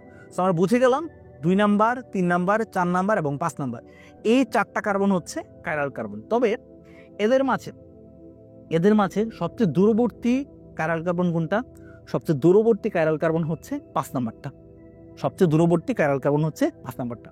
এখন এই 5 নাম্বার কার্বনে হাইড্রোক্সিল মূলকটা কি ডানে আছে নাকি বামে আছে, এটার উপর ডিপেন্ড করে তাকে বলা হবে ডি কিংবা এল। যদি বলে ডি গ্লুকোজ মানে কি? ডি গ্লুকোজ মানে হচ্ছে সবচেয়ে দূরবর্তী কাইরাল কার্বন, তার ডান পাশে এই জায়গাতে হবে হচ্ছে হাইড্রোক্সিল মূলক, তার ডান পাশে, অর্থাৎ এই জায়গাতে হবে হাইড্রোক্সিল মূলক, ঠিক আছে। সো এই জায়গাতে হাইড্রোক্সিল মূলক হলে এখানে হবে হচ্ছে হাইড্রোজেন। সো ডি গ্লুকোজ হইলে কি করতে হবে? ডি গ্লুকোজ হইলে এই যে স্ট্রাকচার, সেই স্ট্রাকচারে 5 নাম্বার কার্বনের ডান পাশে হবে হচ্ছে হাইড্রোক্সিল মূলক, ঠিক আছে, ডান পাশে হবে হাইড্রোক্সিল মূলক। অন্যদিকে এই যে কারেন্ট যে স্ট্রাকচারটা ছিল, সেই স্ট্রাকচারে আমরা দেখলাম যে বাম দিকে হাইড্রোক্সিল মূলক আছে, সুতরাং কারেন্ট স্ট্রাকচার অনুযায়ী এটা ছিল এল গ্লুকোজ, ঠিক আছে। তাহলে আমরা কিন্তু বুঝে গেলাম ডি গ্লুকোজ, এল গ্লুকোজ, এগুলোর স্ট্রাকচার কোনটা কি সেটা কিন্তু আমরা বুঝে গেলাম। ধরো আমরা ফ্রুক্টোজের স্ট্রাকচার আঁকি, ঠিক আছে, ফ্রুক্টোজের স্ট্রাকচার। সো আমরা কি দিয়ে দিব? 6টা কার্বন দিয়ে দিব, ঠিক আছে। এগুলো কিন্তু প্র্যাকটিসের বিষয়, আমি বারবার বলতেছি, প্র্যাকটিস না করে জাস্ট হচ্ছে মুখস্থ করে গেলে তখন কিন্তু পারবো না। সো ফ্রুক্টোজ এক ধরনের কিটোজ শর্করা। 2 নাম্বার কার্বন আমরা একটা কিটোন মূলক দিয়ে দিলাম, 1 নাম্বার আর 6 নাম্বার কার্বন সেম হবে, সো এটা আমরা দিয়ে দিলাম। এবং আমাদেরকে এখন কি করতে হবে? ও যে এই স্ট্রাকচারটা ফলো করতে হবে। সো এই স্ট্রাকচার অনুযায়ী আমরা দিয়ে দিই। 2 নাম্বার কার্বনে কিন্তু অলরেডি আমরা চিন্তা করে নেব একটা হাইড্রোক্সিল মূলক আছে, চিন্তা করে নিব। সো চিন্তা করে নিলে এই পাশে হবে হচ্ছে আমাদের হাইড্রোক্সিল, এই পাশে হবে হাইড্রোক্সিল, ঠিক আছে। বাকি অংশগুলো আমরা ফিল আপ করে দিই, হাইড্রোজেন। এখন আমরা কিন্তু অলরেডি জানি যে 5 নাম্বার যে কার্বন সেটা হচ্ছে সবচেয়ে দূরবর্তী কাইরাল কার্বন। 5 নাম্বার যে কার্বন সেটা হচ্ছে সবচেয়ে দূরবর্তী কাইরাল কার্বন। 2 নাম্বার কার্বনটা কি কাইরাল কার্বন? না, 2 নাম্বার কার্বন কিন্তু কাইরাল কার্বন না। কারণ কি, 2 নাম্বার কার্বন কিন্তু 2টা হাত দিয়ে হচ্ছে অক্সিজেনের সাথে যুক্ত আছে। সো তা কিন্তু 4টা হাতে 4টা ভিন্ন গ্রুপ নাই, ঠিক আছে, সংঘাতে সে কিন্তু বাদ। সো আমরা কিন্তু বুঝতেছি যে ফ্রুক্টোজে কাইরাল কার্বন আছে এই 3টা, এবং এর ভিতরে সবচেয়ে দূরবর্তী কাইরাল কার্বন হচ্ছে এটা, ঠিক আছে। 1 নাম্বার থেকে সবচেয়ে দূরবর্তী কাইরাল কার্বন হচ্ছে এটা। সো এটার মাঝে আমরা যদি এবার ডান পাশে দিয়ে দিই হাইড্রোক্সিল মূলক এবং বাম পাশে দিয়ে দিই হাইড্রোজেন, তখন সেটাকে বলা হবে ডি ফ্রুক্টোজ। তখন সেটাকে কি বলা হবে? ডি ফ্রুক্টোজ বলা হবে, ঠিক আছে। সো পরীক্ষাতে কি আসবে ভাইয়া? পরীক্ষাতে আসবে ডি ফ্রুক্টোজের গঠন কিংবা হচ্ছে ডি গ্লুকোজের গঠন, এরকম আসতে পারে। সো সেই ক্ষেত্রে এরকম সুন্দর করে স্ট্রাকচার রাখবা, স্ট্রাকচার এঁকে তোমাকে কিন্তু দেখাইতে হবে যে এটা হচ্ছে ডি ফ্রুক্টোজের গঠন, এটা হচ্ছে ডি গ্লুকোজের গঠন, ঠিক আছে। সো পরীক্ষার হলে অনেক চাপ থাকে, চাপ থাকার কারণে কিন্তু অনেক কিছু মনে থাকবে না তোমার, যে কারণে এগুলো বারবার প্র্যাকটিস করতে হবে। এবং তোমাদেরকে যা যা শর্টকাট শেখানোর কথা আমি কিন্তু শর্টকাট শিখাই দিচ্ছি, সেই অনুযায়ী কাজ করলে ইনশাল্লাহ হয়ে যাবে, ঠিক আছে।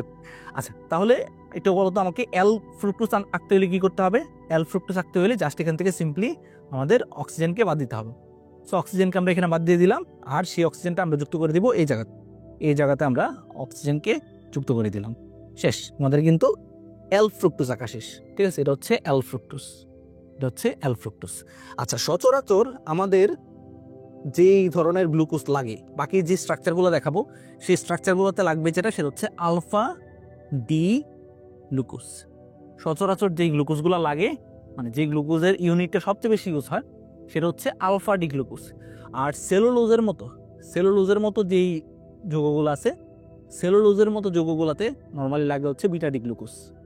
সেলুলোজ বা সেলুবায়োস এই টাইপের যে যৌগগুলো আছে সেগুলোতে নর্মালি লাগে হচ্ছে বিটা ডি গ্লুকোজ, ঠিক আছে। সো আলফা বিটা এগুলা কোন কার্বনে নির্ধারিত হয়? 1 নাম্বার কার্বনে। কোন স্ট্রাকচারে? রিং স্ট্রাকচারে। ডি এল এগুলা কোন ধরনের হচ্ছে কার্বনে নির্ধারিত হয়? সবচেয়ে দূরবর্তী কাইরাল কার্বন, যেটা কিনা সাধারণত 5 নাম্বার কার্বন হয়, এবং সেটা কোন ধরনের স্ট্রাকচারে? চেইন স্ট্রাকচারে। এই বেসিকগুলো কিন্তু একদম ক্লিয়ার থাকতে হবে। অনেক কিছু জানলা বাট কাজের বেসিক জানলা না, তাহলে কিন্তু লাভ হইব না, ঠিক আছে। সো আমরা আলফা ডি গ্লুকোজের স্ট্রাকচার একটু এঁকে ফেলি। আলফা ডি গ্লুকোজের স্ট্রাকচার আমরা ফার্স্টে হচ্ছে চেইন স্ট্রাকচার রাখবো, এখানে রিং স্ট্রাকচার রাখবো, ঠিক আছে। এগুলো কিন্তু বারবার আমি বলতেছি, এগুলো কিন্তু পরীক্ষাতে আসবে ইনশাল্লাহ। সো আলফা ডি গ্লুকোজের স্ট্রাকচার আমরা আঁকা শুরু করি। সো 1 নাম্বার কার্বন মানে চেইন স্ট্রাকচার যখন তুমি আঁকতেছো, তখন তো আলফা বিটা এগুলা ম্যাটার করবে না, কারণ চেইন স্ট্রাকচার আসলে ডিটারমাইন্ড হয় দেখি ডি গ্লুকোজ নাকি এল গ্লুকোজ। সো নির্দ্বিধায় তুমি টেনশন মুক্ত হয়ে সুন্দর করে এঁকে ফেলবা, ঠিক আছে, সুন্দর করে একদম চিল ভাবে এঁকে ফেলবা। সো আমরা জানি যে গ্লুকোজ একটা এলডোস মানে হচ্ছে 1 নাম্বার কার্বনে কি থাকবে? একটা এলডিহাইড মূলক থাকবে। 6 নাম্বার কার্বনে কি থাকবে? CH2OH থাকবে, ঠিক আছে। আর বাকি অংশগুলো আমরা এরকম ভাবে দিয়ে দিব, দিয়ে আমরা কি করব? দিয়ে আমরা চিন্তা করব এই চিহ্নটার কথা। সো আমরা দ্রুত এঁকে ফেলবো, ঠিক আছে। এখন বাকি আর বোঝানোর কিছু সময় নাই, দ্রুত আমরা এঁকে ফেলবো, ঠিক আছে। এটা আঁকলাম, কিন্তু আমাদের 5 নাম্বার কার্বনটা বাকি রাখতে হবে। 5 নাম্বার কার্বনটা আমরা এখন চিন্তা করবো যে এই জায়গাতে আসলে কি দেওয়া আছে? ডি গ্লুকোজ দেওয়া আছে। ডি গ্লুকোজ মানে কি? আমাদের হাইড্রোক্সিল মূলকটা সেটাকে দিতে হবে আমাদের ডান পাশে। হাইড্রোক্সিল মূলকটাকে কোথায় দিতে হবে? আমাদেরকে ডান পাশে দিতে হবে। ভালো করে দেখো, হাইড্রোক্সিল মূলকটাকে আমাদের দিতে হবে হচ্ছে ডান পাশে, ঠিক আছে। আর বাকি অংশগুলো আমরা হাইড্রোজেন দিয়ে পূরণ করে দিব। এরপর কি কাজ শেষ? না, আমাদের এখানে নাম্বারিং করতে হবে। 2 3 4 5 6, দ্যাটস ইট। এটা কিন্তু আমাদের আলফা ডি গ্লুকোজের স্ট্রাকচার। এটা কিসের স্ট্রাকচার? এটা হচ্ছে আলফা ডি গ্লুকোজের স্ট্রাকচার। এবং এটা কিসের স্ট্রাকচার? এটা হচ্ছে চেইন স্ট্রাকচার, কিংবা শিকলের স্ট্রাকচার। এবার আমরা কি আঁকবো? এবার আমরা আঁকবো রিং স্ট্রাকচার আঁকলে তখন চলে আসবে আমাদের আলফা বিটা এগুলা, ঠিক আছে। সো রিং স্ট্রাকচার আঁকার ফর্মুলা কি ছিল দেখো। এগুলো আঁকাইতে আমার ইচ্ছা করতেছে তোমাদেরকে ইনশাল্লাহ একদম হাত আনাই ফেলতে, ঠিক আছে। বাট যেহেতু এটা লাইভ ক্লাস না, সো আমার সাথে আমার এই বিশেষটা রাখতে হবে যে তোমরাও আমার সাথে সেটা আঁকতেছো। এগুলা আঁকতে অবশ্যই হচ্ছে প্র্যাকটিস করতে হবে। সো আমরা কিন্তু বেসিক স্ট্রাকচারটা এঁকে ফেললাম। আঁকার পর ভাইয়া কিন্তু একটা শর্টকাট দেখাই দিয়েছিলাম। কি বলছিলাম? 6 নাম্বার কার্বনে দিয়ে দিবা CH2OH। 6 নাম্বার কার্বনে CH2OH দিয়ে দিবা। 6 নাম্বার কার্বনে এত বিশাল বড় একটা গ্রুপ, সুতরাং এটার নিচে যেই অংশটা সেটাতে থাকবে হাইড্রোজেন। এটার নিচে হাইড্রোজেন থাকলে এখানে থাকবে হাইড্রোক্সিল মূলক। সো এটার মাঝে হাইড্রোক্সিল মূলক থাকলে এবার আমরা একটা ত্রিভুজের মতো অংশ চিন্তা করবো, বা একটা এরকম চিন্তা করবো। সো এখানে হাইড্রোক্সিল আছে, নিচে হবে হাইড্রোক্সিল, নিচে হবে হাইড্রোক্সিল, বাকি অংশগুলো আমরা হাইড্রোজেন দিয়ে পূরণ করে দিব, এবার আমাদের কি 1 নম্বর স্ট্রাকচার মানে 1 নম্বর যে কার্বন আছে সেই কার্বনটা একটু খালি রাখতে হবে। তো আমরা দেখি 1 নম্বর কার্বনে কি বলছে, দেখো এখানে বলছে আলফা ডি গ্লুকোজের কথা, আলফার কথা বলছে, এখানে কি বলছে আলফার কথা জানতে চাইছে। সো আলফার কথা জানতে চাইলে আমরা কি করব, হাইড্রোক্সিল মূলককে নিচে দিয়ে দিব, তাহলে উপরে হবে হাইড্রোজেন, ঠিক আছে। আর পাশাপাশি কি করতে হবে, নাম্বারিং করতে হবে, 1 2 3 4 5 6, ঠিক আছে। আর এই পাশে প্রান্তের যে কার্বনগুলো আছে সেই কার্বনগুলো পারলে একটু দেখাই দিও, ঠিক আছে। অনেক ক্ষেত্রে স্যাররা হচ্ছে তাহলে খুশি হন আর কি। ধরো এটা আঁকার পর এরপর প্রান্তগুলো মুছে দিলা, রাবার দিয়ে মুছে দিয়ে তুমি সেই জায়গাতে হচ্ছে কার্বন দিয়ে দিবা, ঠিক আছে, তাহলে হয়ে যাবে। সো তাহলে কিন্তু মোটামুটি একটা সুন্দর একটা স্ট্রাকচার তুমি এঁকে ফেলতে পারবা। এরপর CH2OH, এরপর এই জায়গাতে এরকম দিয়ে দিবা হাইড্রোজেন। সো এখানে হাইড্রোজেন হলে এটা হচ্ছে হাইড্রোক্সিল, এখানে হবে হাইড্রোক্সিল, এখানে হবে হাইড্রোক্সিল। সো এটা হাইড্রোক্সিল হলে এটা হাইড্রোজেন, এটাও হাইড্রোজেন। সো এখানে আমাদের নিচে দিতে হবে হাইড্রোক্সিল, কারণ আমরা রাখতেছি আলফা, আর উপরে থাকবে হাইড্রোজেন। দ্যাটস ইট, শেষ। এটাই আমাদের আলফা ডি গ্লুকোজ, এটাই হচ্ছে আমাদের আলফা ডি গ্লুকোজ, ঠিক আছে। আমি কিন্তু স্টেপ বাই স্টেপ সবকিছু দেখাইছি, এরকম না যে সৃজনশীলের ফোকাস দিয়ে আমি পড়াচ্ছি বাট আমি স্কিপ করে চলে যাচ্ছি, স্কিপ না, আমি কিন্তু যেগুলো আসবে সেগুলো একদম স্টেপ বাই স্টেপ কোনটার পর কোনটা সেই অনুযায়ী দেখাচ্ছি। সো আমরা কিন্তু আলফা ডি গ্লুকোজ এঁকে ফেলা শিখলাম। এবার যদি বলে তোমাকে বিটা ডি গ্লুকোজ, যেটা কিনা সেলুলোজ, তারপর হচ্ছে সেলোবায়োস, ঠিক আছে, এই ধরনের স্ট্রাকচারে নর্মালি হচ্ছে বিটা ডি গ্লুকোজ থাকে। সো সেই বিটা ডি গ্লুকোজ যদি তোমাকে আঁকতে বলে, আঁকা কি কঠিন না, একদমই সহজ। বিটা ডি গ্লুকোজ মানে হচ্ছে হাইড্রোক্সিল মূলকটা জাস্ট হচ্ছে এবার চলে যাবে উপরে, হাইড্রোক্সিল মূলকটা জাস্ট আমরা 1 নম্বর কার্বনের উপরে দিয়ে দিব, দ্যাটস ইট। আমাদের কিন্তু বিটা ডি গ্লুকোজ আঁকা শেষ, ঠিক আছে। বেসিক জিনিসগুলা এরকম ক্লিয়ার থাকতে হবে, তাহলে দেখবা যে বায়োলজি সহজ এবং পরীক্ষাতে আসলে তুমি সুন্দর করে লিখে দিয়ে আসতে পারছো। এবার আসো আমরা গ্লুকোজ এবং ফ্রুক্টোজের মাঝে একটা পার্থক্য আছে, সেই পার্থক্যটা একটু দেখে নিও, ঠিক আছে। এটা হচ্ছে অ্যালডোজ, এটা হচ্ছে কিটোজ শর্করা, এবং এটাকে বলা হয় আঙ্গুরের শর্করা, এটাকে বলা হয় ফ্রুট সুগার, ঠিক আছে, এরকম বলে ফেললো আর কি। আচ্ছা, এটা গেল। এরপর হেপ্টোজের মাঝে উদাহরণ হিসেবে মনে রাখবা সেডোহেপ্টোজের কথা, ঠিক আছে, সেডোহেপ্টোলোজের কথা মনে রাখবা, তাহলে হবে। আচ্ছা, এবার আসো ডাইস্যাকারাইড, এটা খুবই ইম্পর্টেন্ট, আমাদের একটু বুঝে আগাইতে হবে। বাট আমরা মেইন কাজ যা করার অলরেডি করে ফেলছি, এই যে রিং স্ট্রাকচার, সেই রিং স্ট্রাকচার আকার কিন্তু আমরা শিখে ফেলছি। সো আমরা মনে রাখবো যে একটা ইউনিট, ঠিক আছে, একটা আমাদের সুগারের ইউনিট, সে যখন আরেকটা সুগারের ইউনিটের সাথে এরকমভাবে যুক্ত হবে তখনই সেই জিনিসটাকে বলা হবে ডাইস্যাকারাইড, তাই তো নাকি? সো আমরা একটা ইউনিট কিভাবে আঁকতে হবে সেটা কিন্তু অলরেডি শিখে ফেলছি। সো আরেকটা ইউনিটও আমরা পারবো, এরপর জাস্ট তাদের মাঝে বন্ধনটা দেখাইতে হবে, তাহলে হয়ে যাবে, ঠিক আছে। সো চলো আমরা আঁকা শুরু করি। যেমন ফর এক্সাম্পল, প্রথমত আমরা যে জিনিসটা আঁকতে পারি সেটা হচ্ছে মেল্টোস। আচ্ছা, কোনটাকে ভাঙলে কি তৈরি হয় সেই জিনিসটা আমরা মনে রাখবো। মেল্টোসকে ভাঙলে দুইটা আমরা আলফা ডি গ্লুকোজ পাবো, মেল্টোসকে আমরা যদি ভাঙি তাহলে আমরা কি পাবো, 2টা আলফা ডি গ্লুকোজ পাবো, ঠিক আছে, 2টা আমরা পাবো আলফা ডি গ্লুকোজ। সো এটা একটু খাতার মাঝে লিখে ফেলো, কোনটাকে ভাঙলে কি তৈরি হয়, এটা ইম্পর্টেন্ট, ঠিক আছে। মেল্টোসকে ভাঙলে আমরা আলফা ডি গ্লুকোজ পাবো 2টা।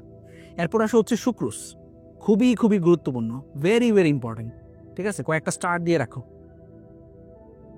সুক্রোজের গঠনটা এবং এটা থেকে আসলে যত রিলেটেড ইনফরমেশন আছে সবকিছু খুবই গুরুত্বপূর্ণ। সুক্রোজকে ভাঙলে আমরা কি পাবো, গ্লুকোজ প্লাস ফ্রুক্টোজ। এরপর আসে হচ্ছে ল্যাকটোজ, যেটা কিনা দুধের মাঝে পাওয়া যায়। সো দুধের শর্করা কাকে বলা হয়, আনসার হচ্ছে ল্যাকটোজকে বলা হয়। সো ল্যাকটোজকে ভাঙলে আমরা পাবো 2টা জিনিস, একটা হচ্ছে গ্লুকোজ প্লাস গ্যালাক্টোজ, ঠিক আছে, গ্লুকোজ প্লাস গ্যালাক্টোজ, ওকে, এটা গেল। এরপর আসে হচ্ছে সেলোবায়োস। আমি কিন্তু একটু আগেই বলছি সেলোবায়োজের মাঝে কি থাকে, সেলোবায়োজের মাঝে থাকে হচ্ছে beta D glucose. So beta D glucose plus beta D glucose, ঠিক আছে। এগুলো আশা করি তোমরা লিখে ফেলছো অলরেডি, ওকে। এগুলা প্রত্যেকটাই হচ্ছে ডাইস্যাকারাইড, এগুলো প্রত্যেকটাই হচ্ছে ডাইস্যাকারাইড। দেখো এগুলোকে ভাঙলে হচ্ছে দুইটা করে আমরা কি পাচ্ছি, দুইটা করে মনোস্যাকারাইড কিন্তু পাচ্ছি। সো এই জন্য ম্যালটোজ, সুক্রোজ, ল্যাকটোজ, সেলোবায়োস এরা প্রত্যেকেই হচ্ছে আসলে কি একটা ডাইস্যাকারাইড। ঠিক আছে, এর ভিতরে সবচেয়ে ইম্পর্টেন্ট ডাইস্যাকারাইড হচ্ছে আমাদের সুক্রোজ। সুক্রোজের গঠনটা আমরা ভালো করে শিখবো। ঠিক আছে, সুক্রোজের গঠনটা সবচেয়ে ইম্পর্টেন্ট। সুক্রোজকে ভাঙলে আমরা কি পাই, মানে বাজারে আমরা নর্মালি চার ক্ষেত্রে যে চিনি খাই, ঠিক আছে, বিভিন্ন যে অংশে আমরা চিনি খাই, সেই চিনির মাঝে যেটা থাকে সেটা হচ্ছে আমাদের সুক্রোজ। সেই সুক্রোজকে ভাঙলে আমরা পাই দুইটা মনোস্যাকারাইড, একটা হচ্ছে গ্লুকোজ, একটা হচ্ছে ফ্রুক্টোজ। ঠিক আছে, সো চলো আমরা এদের গঠনটা আস্তে আস্তে ভাঙা শুরু করি বা বুঝা শুরু করি। ফার্স্টে মেল্টোজের গঠনটা তোমাদেরকে দেখাই। মেল্টোজের গঠনটার পরে আমরা সেলোবাইজের গঠন দেখাবো, এরপর সুক্রোজের গঠন দেখাবো, তাইলে তোমাদের কাছে ইজি হবে। ঠিক আছে, সো চল আমরা ফার্স্টে হচ্ছে কি আঁকা শুরু করি, মেল্টোজ আঁকা শুরু করি। মেল্টোজ আঁকার ক্ষেত্রে আমরা কি চিন্তা করবো, মেল্টোজকে ভাঙলে কি পাই আমরা, আলফা ডি গ্লুকোজ, দুইটা আলফা ডি গ্লুকোজ পাই। ঠিক আছে, সো দুইটা আলফা ডি গ্লুকোজ আমরা এঁকে ফেলি। চলো এখন বোর্ডের দিকে তাকাবা না, বোর্ডের দিকে না তাকায়া তোমরা নিজেরা একটু তোমার আঁকার চেষ্টা করো, দেখো তুমি পারতেছো কিনা। ভুল হবে সমস্যা নাই, ভুল হইলেও তুমি এই জায়গাতে ভুল করে গেলে পরীক্ষাতে আর ভুল করবে না। ঠিক আছে, আমরা বেসিক স্ট্রাকচার এঁকে ফেলছি, এটাকে আমরা ডাবল করে ফেলবো। ওকে, ডাবল করে ফেললাম। এবার আমাদের কাজ কি, এবার আমাদের কাজ হচ্ছে বাকি অংশগুলো ফিল আপ করে ফেলা। সো চলো আমরা ফিল আপ করে ফেলি। CH2OH, CH2OH। সো এখানে এত বড় মূলক, এটাতে থাকবে ছোট মূলক, এটাতে থাকবে ছোট মূলক। এরপর তোমার এখানে থাকবে হচ্ছে হাইড্রোজেন যেত, এখানে থাকবে হাইড্রোক্সিল, এখানে থাকবে হাইড্রোক্সিল, এখানে থাকবে হাইড্রোক্সিল, এখানে হাইড্রোজেন যেত, এখানে থাকবে হাইড্রোক্সিল, এখানে থাকবে হাইড্রোক্সিল, এখানে থাকবে হাইড্রোক্সিল। বাকি অংশগুলোতে কি থাকবে, হাইড্রোজেন থাকবে, hydrogen, hydrogen, hydrogen, hydrogen, hydrogen. এই স্ট্রাকচারগুলো পরীক্ষার খাতায় যখন আঁকবা খুবই সতর্কভাবে আঁকবা। ঠিক আছে, এই স্ট্রাকচারগুলো জাস্ট দেখাইতে পারলে, বর্ণনা যদি তুমি নাও লিখতে পারো, স্টিল তুমি কিন্তু ফুল মার্কস পাওয়ার একটা সম্ভাবনা রাখো। ঠিক আছে, সারা কিন্তু মেইনলি এখান থেকে প্রশ্ন আসলে তারা দেখেন আসলে স্ট্রাকচারটা ঠিক আছে কিনা। স্ট্রাকচারটা ঠিক থাকলে তুমি কিন্তু ফুল মার্কস পেয়ে যাবে ইনশাল্লাহ। ঠিক আছে, আচ্ছা আমরা কি আঁকতেছি ভাইয়া, আমরা আঁকতেছি আলফা ডি গ্লুকোজ, আমরা আঁকতেছি আলফা ডি গ্লুকোজ। ঠিক আছে, সো আলফা ডি গ্লুকোজ যদি আমরা আঁকি, আলফা, আলফা মানে হচ্ছে তার নিচে কি থাকবে, নিচে থাকবে হাইড্রোক্সি। আলফা মানে হচ্ছে তার নিচে থাকবে 1 নম্বর কার্বনে হাইড্রোক্সি। আলফা মানে হচ্ছে সবসময় আমাদের তাকাইতে হবে 1 নম্বর কার্বনে, 1 নম্বর কার্বনে নিচে থাকবে হচ্ছে হাইড্রোক্সি। সো নিচে হাইড্রোক্সিল থাকলে উপরে কি দিয়ে দিব, উপরে দিয়ে দিব আমরা হচ্ছে হাইড্রোজেন, উপরে দিয়ে দিব হাইড্রোজেন। এখন বন্ধনটা কোথায় গঠিত হবে, বন্ধনটা গঠিত হবে এই যে আমার একটা তোমার হচ্ছে আলফা ডি গ্লুকোজ, সে 1 নম্বর আলফা ডি গ্লুকোজের 1 নম্বর কার্বন এবং 2 নম্বর যে আলফা ডি গ্লুকোজ সেটার 4 নম্বর কার্বনের মাঝে। ঠিক আছে, আমরা কার্বনের নাম্বারিংটা একটু অবশ্যই করে ফেলবো। ঠিক আছে, একদম সিকোয়েন্সিয়ালি আগাইতে হবে না, তাহলে হচ্ছে আমাদের আর ভুল হবে না ইনশাল্লাহ। বন্ধনগুলোর নাম আমরা যখন লিখবো তখন আর ভুল হবে না ইনশাল্লাহ। আমরা সিকোয়েন্সিয়ালি আগাম, স্ট্রাকচারটা আঁকার পরে আমরা সাথে সাথে নাম্বারিং করে ফেলবো, না হয়তো কিন্তু পেস লেগে যাবে, তুমি কিন্তু কনফিউজড হয়ে যাবা। ঠিক আছে, আমরা নাম্বারিংটা কিন্তু করে ফেললাম। নাম্বারিং করলে আমরা বুঝতেছি যে এই যে আমার আলফা ডি গ্লুকোজ সেটার 1 নম্বর কার্বন হচ্ছে এখানে আছে, এবং এই আলফা ডি গ্লুকোজটার এখানে আছে হচ্ছে 4 নম্বর কার্বন। ঠিক আছে, সো চলো তাদের মাঝে এখন একটা কি করতে হবে, বন্ধন গঠন করতে হবে। সো একটা শর্টকাট টেকনিক তোমাদেরকে বলে দেই, যে নর্মালি সচরাচর এরকম মনোস্যাকারাইডগুলোর মাঝে যখন এরকম বন্ধন তৈরি হয়, তখন সে প্রত্যেকটা বন্ধনের জন্য একটা করে এখনো পানি বের হয়ে যায়, এখনো পানি এখান থেকে অপসারণ হয়। ঠিক আছে, এখনো পানি এখান থেকে অপসারণ হয়। সো দেখো এখানে আছে হচ্ছে হাইড্রোক্সিল মূলক, এখানে আছে হচ্ছে হাইড্রোক্সিল মূলক, তাদের থেকে একটা পানি অপসারণ করে নাও।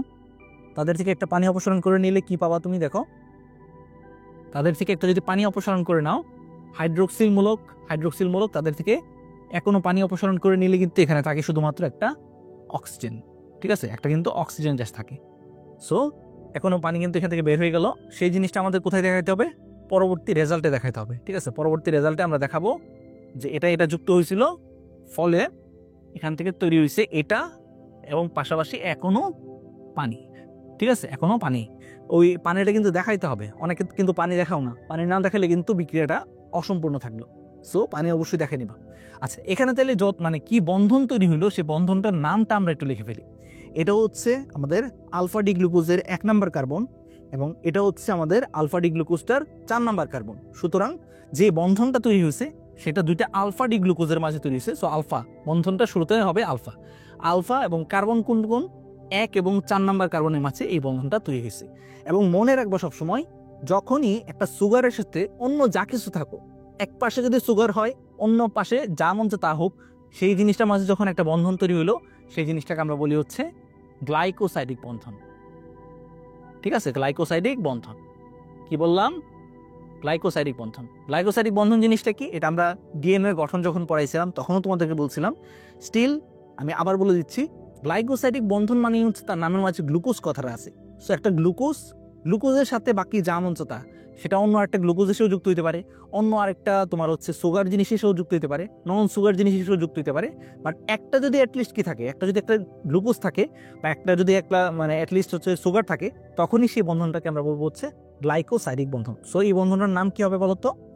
এই বন্ধনটাতে যেহেতু আমাদের একটা সুগার আছে, সেই সুগারের সাথে অন্য কিছু এসে যুক্ত হয়েছে, সো এটার নাম হবে আলফা 1,4 গ্লাইকোসাইডিক বন্ধন।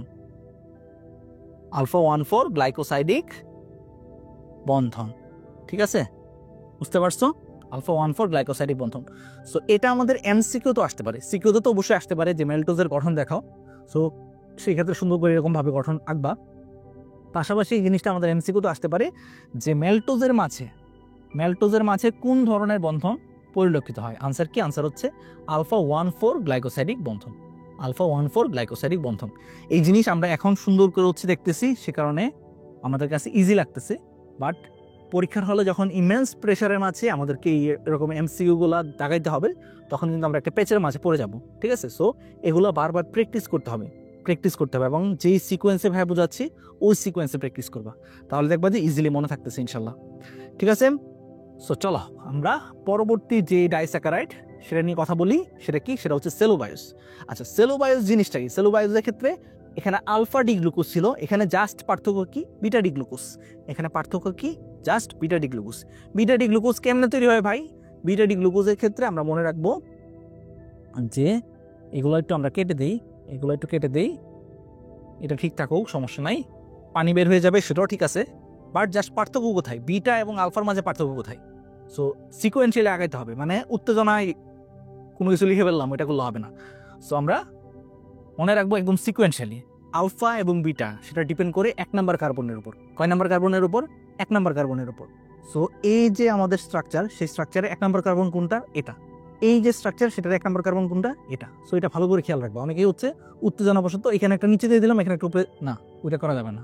ঠিক আছে, একদম মাথা ঠান্ডা করে মনে রাখতে হবে যে ডিপেন্ড করবে হচ্ছে 1 নাম্বার কার্বনের পজিশনটার উপর, বা 1 নাম্বার কার্বনে আসলে কি যুক্ত থাকবে সেটার উপর। ঠিক আছে, সো আমরা এখন আঁকতেছি হচ্ছে বিটা ডি গ্লুকোজ। ঠিক আছে, সো বিটা ডি গ্লুকোজ আঁকতে হইলে আমাদের 1 নাম্বার কার্বনে হাইড্রোক্সিল মূলকটা থাকতে হবে উপরে। 1 নাম্বার কার্বনে হাইড্রোক্সিল মূলকটা থাকতে হবে উপরে। ঠিক আছে, সো এখানে থাকবে নিচে একটা হাইড্রোজেন, আর এটার ক্ষেত্রে কিন্তু ঠিকই থাকবে। এটার ক্ষেত্রে কিন্তু হাইড্রোক্সিল, দেখো আমরা এখানে হাইড্রোক্সিল দিয়েছিলাম, সুতরাং এরকম একটা জিনিস চিন্তা করছিলাম, সো নিচে হাইড্রোক্সিল। এই জিনিসটা অনেকের ভুল হবে, আমি বলে দিচ্ছি। এই জিনিস যদি উত্তেজনাবশত তাড়াতাড়ি লিখে ফেলো, অনেকের কিন্তু ভুল হবে। সো যেই জায়গাতে ভুল হবে ভাইয়া তো জানি অলরেডি, এত তো স্টুডেন্ট পড়ায় কিন্তু আমার জানা আছে যে কোন জায়গাতে তোমাদের প্যাচ লাগতে পারে। সো ভাই কিন্তু বলে দিলাম যে আলফা নাকি বিটা যেটাই বলে সেটা ডিপেন্ড করবে আসলে 1 নাম্বার কার্বনের উপর। সো এটার 1 নাম্বার কার্বন হচ্ছে এটা কিন্তু এটার 1 নাম্বার কার্বন না, এটা হচ্ছে 4 নাম্বার কার্বন। এটার 1 নাম্বার কার্বন হচ্ছে এটা। সো ওই জায়গাতে চেঞ্জ করতে হবে, ঠিক আছে। এবং 4 নাম্বার কার্বনে যেটা ছিল সেটা ঠিক থাকবে। এবার আসো তাদের মাঝে বন্ধনটা দেখাই আমরা। সো বন্ধনটা দেখাইলে আমরা বুঝতে পারতেছি যে বন্ধনটা কিসের মাঝে গঠিত হবে। বন্ধনটা গঠিত হবে এই দুইটা জিনিসের মাঝে, নাকি এই দুটো জিনিসের মাঝে কিন্তু বন্ধন গঠিত হবে। সো বন্ধন গঠিত হলে এইখান থেকে এখনো পানি চলে যাবে। সো এখনো পানি যদি চলে যায় তাহলে দেখো আলটিমেটলি কি থাকতেছে, এখানে একটা বন্ধন গঠিত হবে, জাস্ট একটা অক্সিজেন থাকবে এখানে। ঠিক আছে, এই হবে তার স্ট্রাকচার, এই বন্ধনের স্ট্রাকচার হবে এটা। ঠিক আছে, বুঝা গেল? সো এই বন্ধনটা তুমি এভাবেও দেখাইতে পারো অথবা এরকম ভাবে দেখাইতে পারো। ঠিক আছে, ক্রস ভাবেও দেখাইতে পারো। দেখো এরকম ভাবে দিয়ে এরকম ভাবে দেখাইতে পারো। ঠিক আছে, এই দুইটা কিন্তু বিটা ডি গ্লুকোজ। সো বন্ধনের নাম কি হবে? বন্ধনের নাম হবে যে বিটা 1,4 গ্লাইকোসাইডিক বন্ধন। বিটা 1,4 গ্লাইকোসাইডিক বন্ধন। ঠিক আছে, বিটা 1,4 গ্লাইকোসাইডিক বন্ধন। তো আশা করি হচ্ছে এটা একদমই ক্লিয়ার। এরপর সুক্রোজ C12H22O11, ঠিক আছে। সো তার সংকেতটা ভালো করে মনে রাখবা, এবং তাকে ভাঙলে আমরা জানি গ্লুকোজ এবং ফ্রুক্টোজ পাওয়া যায়। সো চলো আমরা গ্লুকোজ এবং ফ্রুক্টোজ এঁকে ফেলি, ঠিক আছে। গ্লুকোজ এবং ফ্রুক্টোজের স্ট্রাকচার আশা করি এতক্ষণে অলরেডি তোমাদের হাতে হাতে চলে আসার কথা।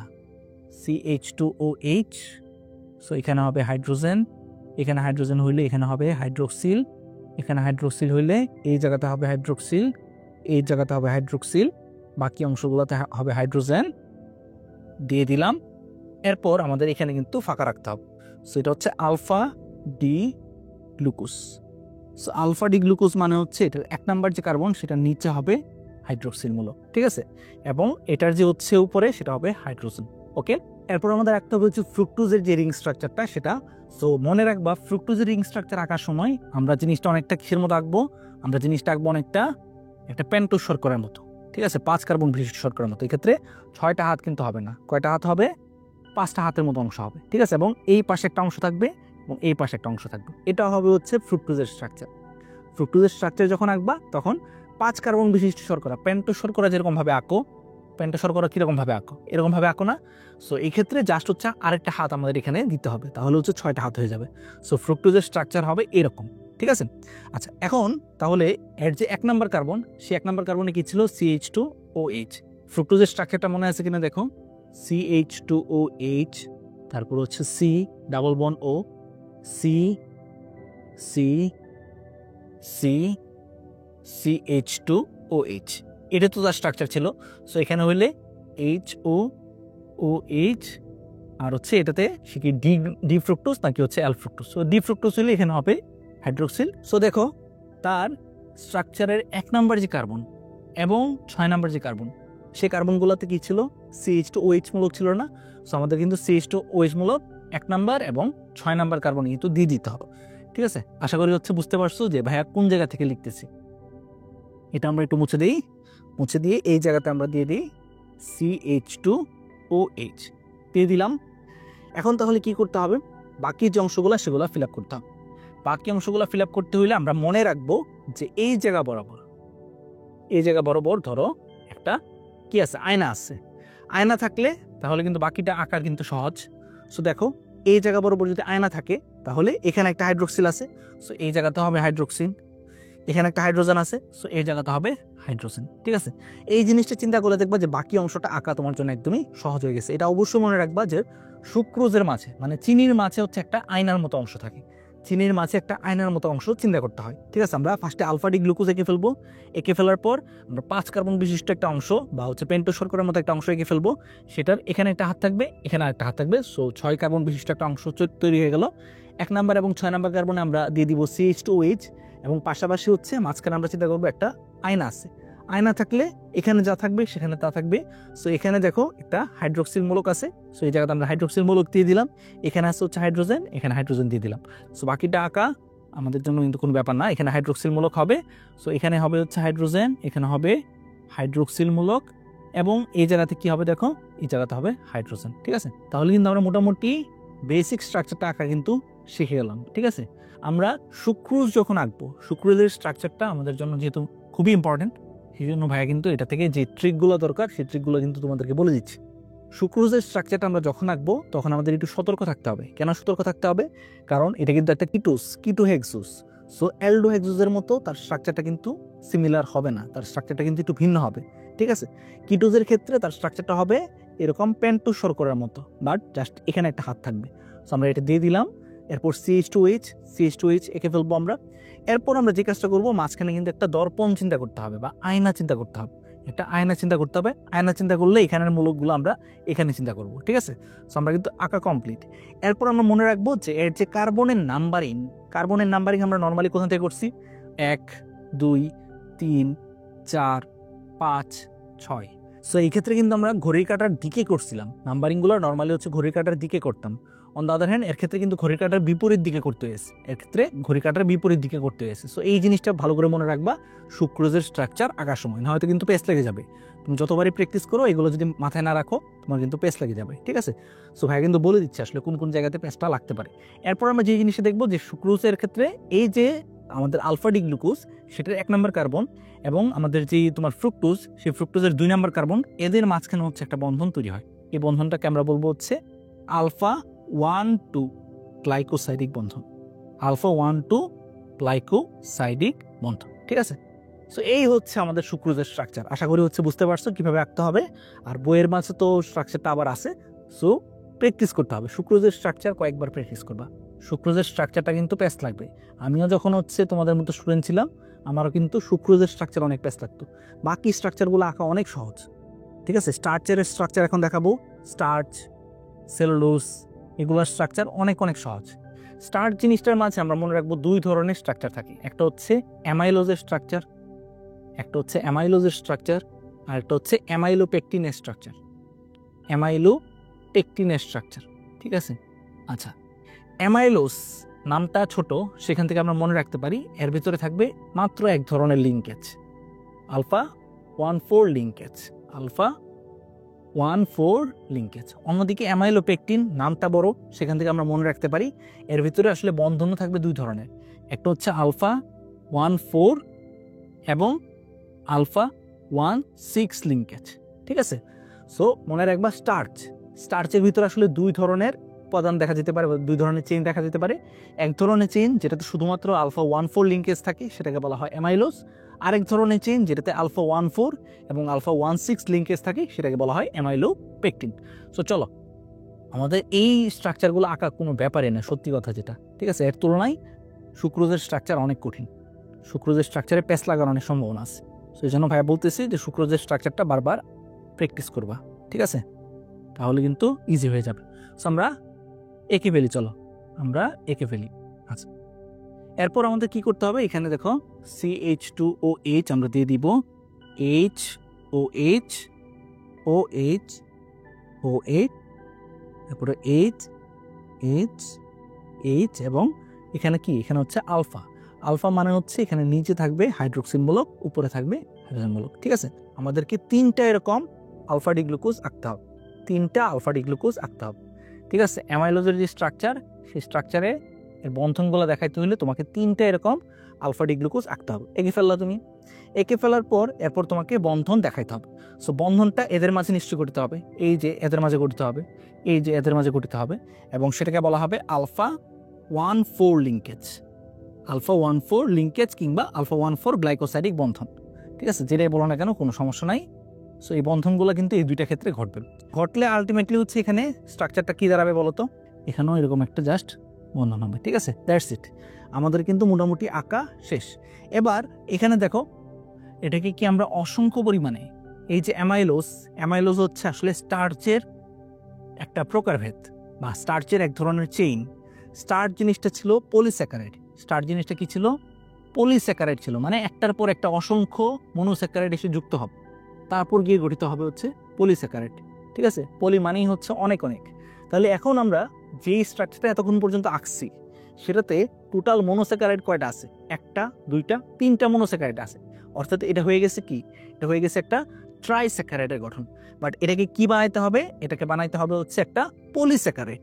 পলিস্যাকারাইড কখন হবে, যখন এরকম অসংখ্য অসংখ্য ইউনিট একটার পর একটা যুক্ত হইতেই আছে ওই রকম গঠন যখন হবে, তখন সেটাকে বলা হবে পলিস্যাকারাইড। সো এটাকে পলিস্যাকারাইড বানাইতে হইলে সিম্পল একটা নিয়ম, এই যে আমাদের বন্ধনের মাঝে যে অক্সিজেন আছে, সেটাকে ভিতরে রাখবা, একটার ক্ষেত্রে ভিতরে রাখবা, আরেকটার ক্ষেত্রে এটা বাইরে থাকবে। এটা হচ্ছে রুল, ঠিক আছে।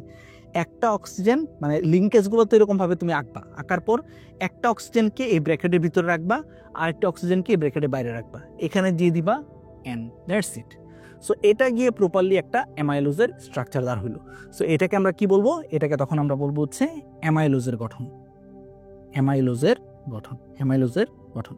এবং এই গঠনটার সাথে আমাদের জাস্ট কি যুক্ত করতে হবে, আরেকটা এরকম আলফা ডি গ্লুকোজ আঁকতে হবে, এবং সেই ক্ষেত্রে একে আমাদের কি বন্ধন দেখাইতে হবে, সেই জিনিসটার মাঝে আলফা 1,6 লিঙ্কেজ দেখাইতে হবে। আলফা 1,6 লিঙ্কেজ দেখাতে পারলে কিন্তু আমাদের কাজ খতম। এখন কথা হচ্ছে, এখন যে বন্ধনটা তৈরি হবে, সে বন্ধনটা কত নাম্বার কার্বন এবং কত নাম্বার কার্বনের মাঝে তৈরি হবে, আমরা কিন্তু বুঝতেছি লিঙ্কেজটার নাম হচ্ছে আলফা 1,6 লিঙ্কেজ, আলফা 1,6 লিঙ্কেজ। তার মানে 1 নাম্বার কার্বন, কোন একটা তোমার আলফা ডি গ্লুকোজের 1 নাম্বার কার্বন এবং অন্য আরেকটা আলফা ডি গ্লুকোজের 6 নাম্বার কার্বনের মাঝে আবার বন্ধনটা তৈরি হবে, এদের মাঝখানে একটা বন্ধন তৈরি হবে, এদের মাঝখানে একটা বন্ধন তৈরি হবে। সো দেখো এখানে যে লিঙ্কেজটা তৈরি হয়েছে সেই লিঙ্কেজটা কিন্তু এই 1 নাম্বার কার্বন এবং এটার 6 নাম্বার কার্বনের মাঝখানে তৈরি হয়েছে। সো এটাকে আমরা বলবো আলফা 1,6 লিঙ্কেজ, ঠিক আছে। এবং এটার সাথে বাকি যত ইউনিটগুলো আছে সেগুলাকে এরকমভাবে একে তোমরা হচ্ছে বইতে দেখো কীরকমভাবে লেখা আছে ওই রকমভাবে প্রেজেন্ট করবা, দ্যাটস ইট। আমাদের কিন্তু স্টার্চের গঠন বা বিশেষ করে হচ্ছে অ্যামাইলোপেকটিনের গঠন কিন্তু আমরা আঁকা শিখে গেছি, ঠিক আছে। দেখো এই জিনিসটাই আমি বলতেছি। সো অ্যামাইলোজের গঠনে আমরা জাস্ট হচ্ছে এখানে কি দেখতে পাচ্ছি, অ্যামাইলোজের গঠনে কিন্তু আমরা জাস্ট এখানে দেখতে পাচ্ছি হচ্ছে alpha 1,4 linkage, alpha 1,4 alpha 1,4 alpha 1,4 এরকমভাবে একটা সমান্তরাল বা সরল রৈখিক কিন্তু একটা তোমার হচ্ছে লিঙ্কেজ দেখতে পারতেছি। এটা কোনো কিন্তু ব্রাঞ্চ নাই, কোনো ধরনের শাখা নাই। অন দ্য আদার হ্যান্ড অ্যামাইলোপেকটিনের ক্ষেত্রে পার্থক্য কি, অ্যামাইলোজের এই স্ট্রাকচার তো ঠিক আছে, এই স্ট্রাকচার ঠিক আছে, এই বন্ধনটাকে আমরা বলতেছিলাম আলফা 1,4 লিঙ্কেজ। জাস্ট নতুন আরেকটা জিনিস যুক্ত হবে এখানে, সেটা কি আলফা 1,6 লিঙ্কেজ যুক্ত হবে, আলফা 1,6 লিঙ্কেজ যুক্ত হবে। সো আলফা 1,6 লিঙ্কেজের জন্য এখানে যেরকম তুমি ইউনিট আঁকছো বা একটা চেইন আঁকছো, এখানেও তুমি সেম চেইনই আঁকবা, জাস্ট সেই চেইনের যে কোনো একটা সদস্যের সাথে এই যে চেইন, প্রথম যে চেইন সেই চেইনের 1 নাম্বার কার্বনের মাঝে একটা লিঙ্কেজ দেখাই দিবা, দ্যাটস ইট। তাহলে কিন্তু আলফা 1,4 লিঙ্কেজ এদের মাঝে থাকলো এবং একটা চেইন আরেকটা চেইনের সাথে আলফা 1,6 লিঙ্কেজ দ্বারা যুক্ত হলো। এই জিনিসটাকে বলা হবে হচ্ছে অ্যামাইলোপেকটিন, ঠিক আছে। এই জিনিসগুলো একটু প্র্যাকটিস করতে হবে, নিজে একটু প্র্যাকটিস করতে হবে। সো তুমি এটা দুইভাবে হচ্ছে দেখাইতে পারো, এই যে স্ট্রাকচারটা সেটা দুইভাবে দেখাইতে পারো।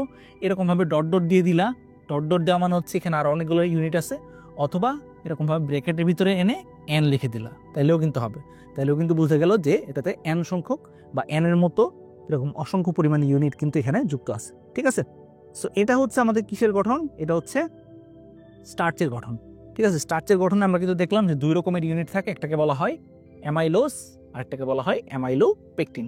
সো স্টার্চের গঠন পরীক্ষাতে আসলে যদিও গঠনটা একটু কঠিন, বাট কয়েকবার প্র্যাকটিস করলে কিন্তু ইনশাল্লাহ তোমরা পেরে যাবা, ঠিক আছে।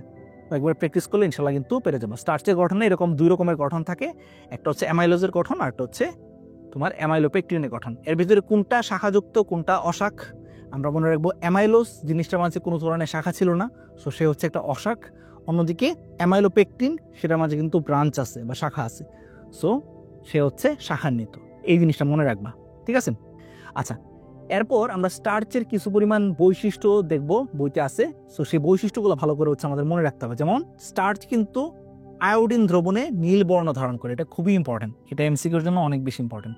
স্টার্চ আয়োডিন দ্রবণে নীল বর্ণ ধারণ করে এবং ফেলিং দ্রবণ বলে একটা দ্রবণ আছে, সেই দ্রবণ স্টার্চ কর্তৃক হচ্ছে বিজারিত হয় না, ঠিক আছে। এটা কিন্তু ভালো করে মনে রাখবা, ঠিক আছে। এবং উদ্ভিদ দেহে সঞ্চিত খাদ্য হিসেবে স্টার্চ কিংবা শ্বেতসার, স্টার্চেরই কিন্তু বাংলা হচ্ছে শ্বেতসার, স্টার্চের বাংলা হচ্ছে শ্বেতসার, ঠিক আছে।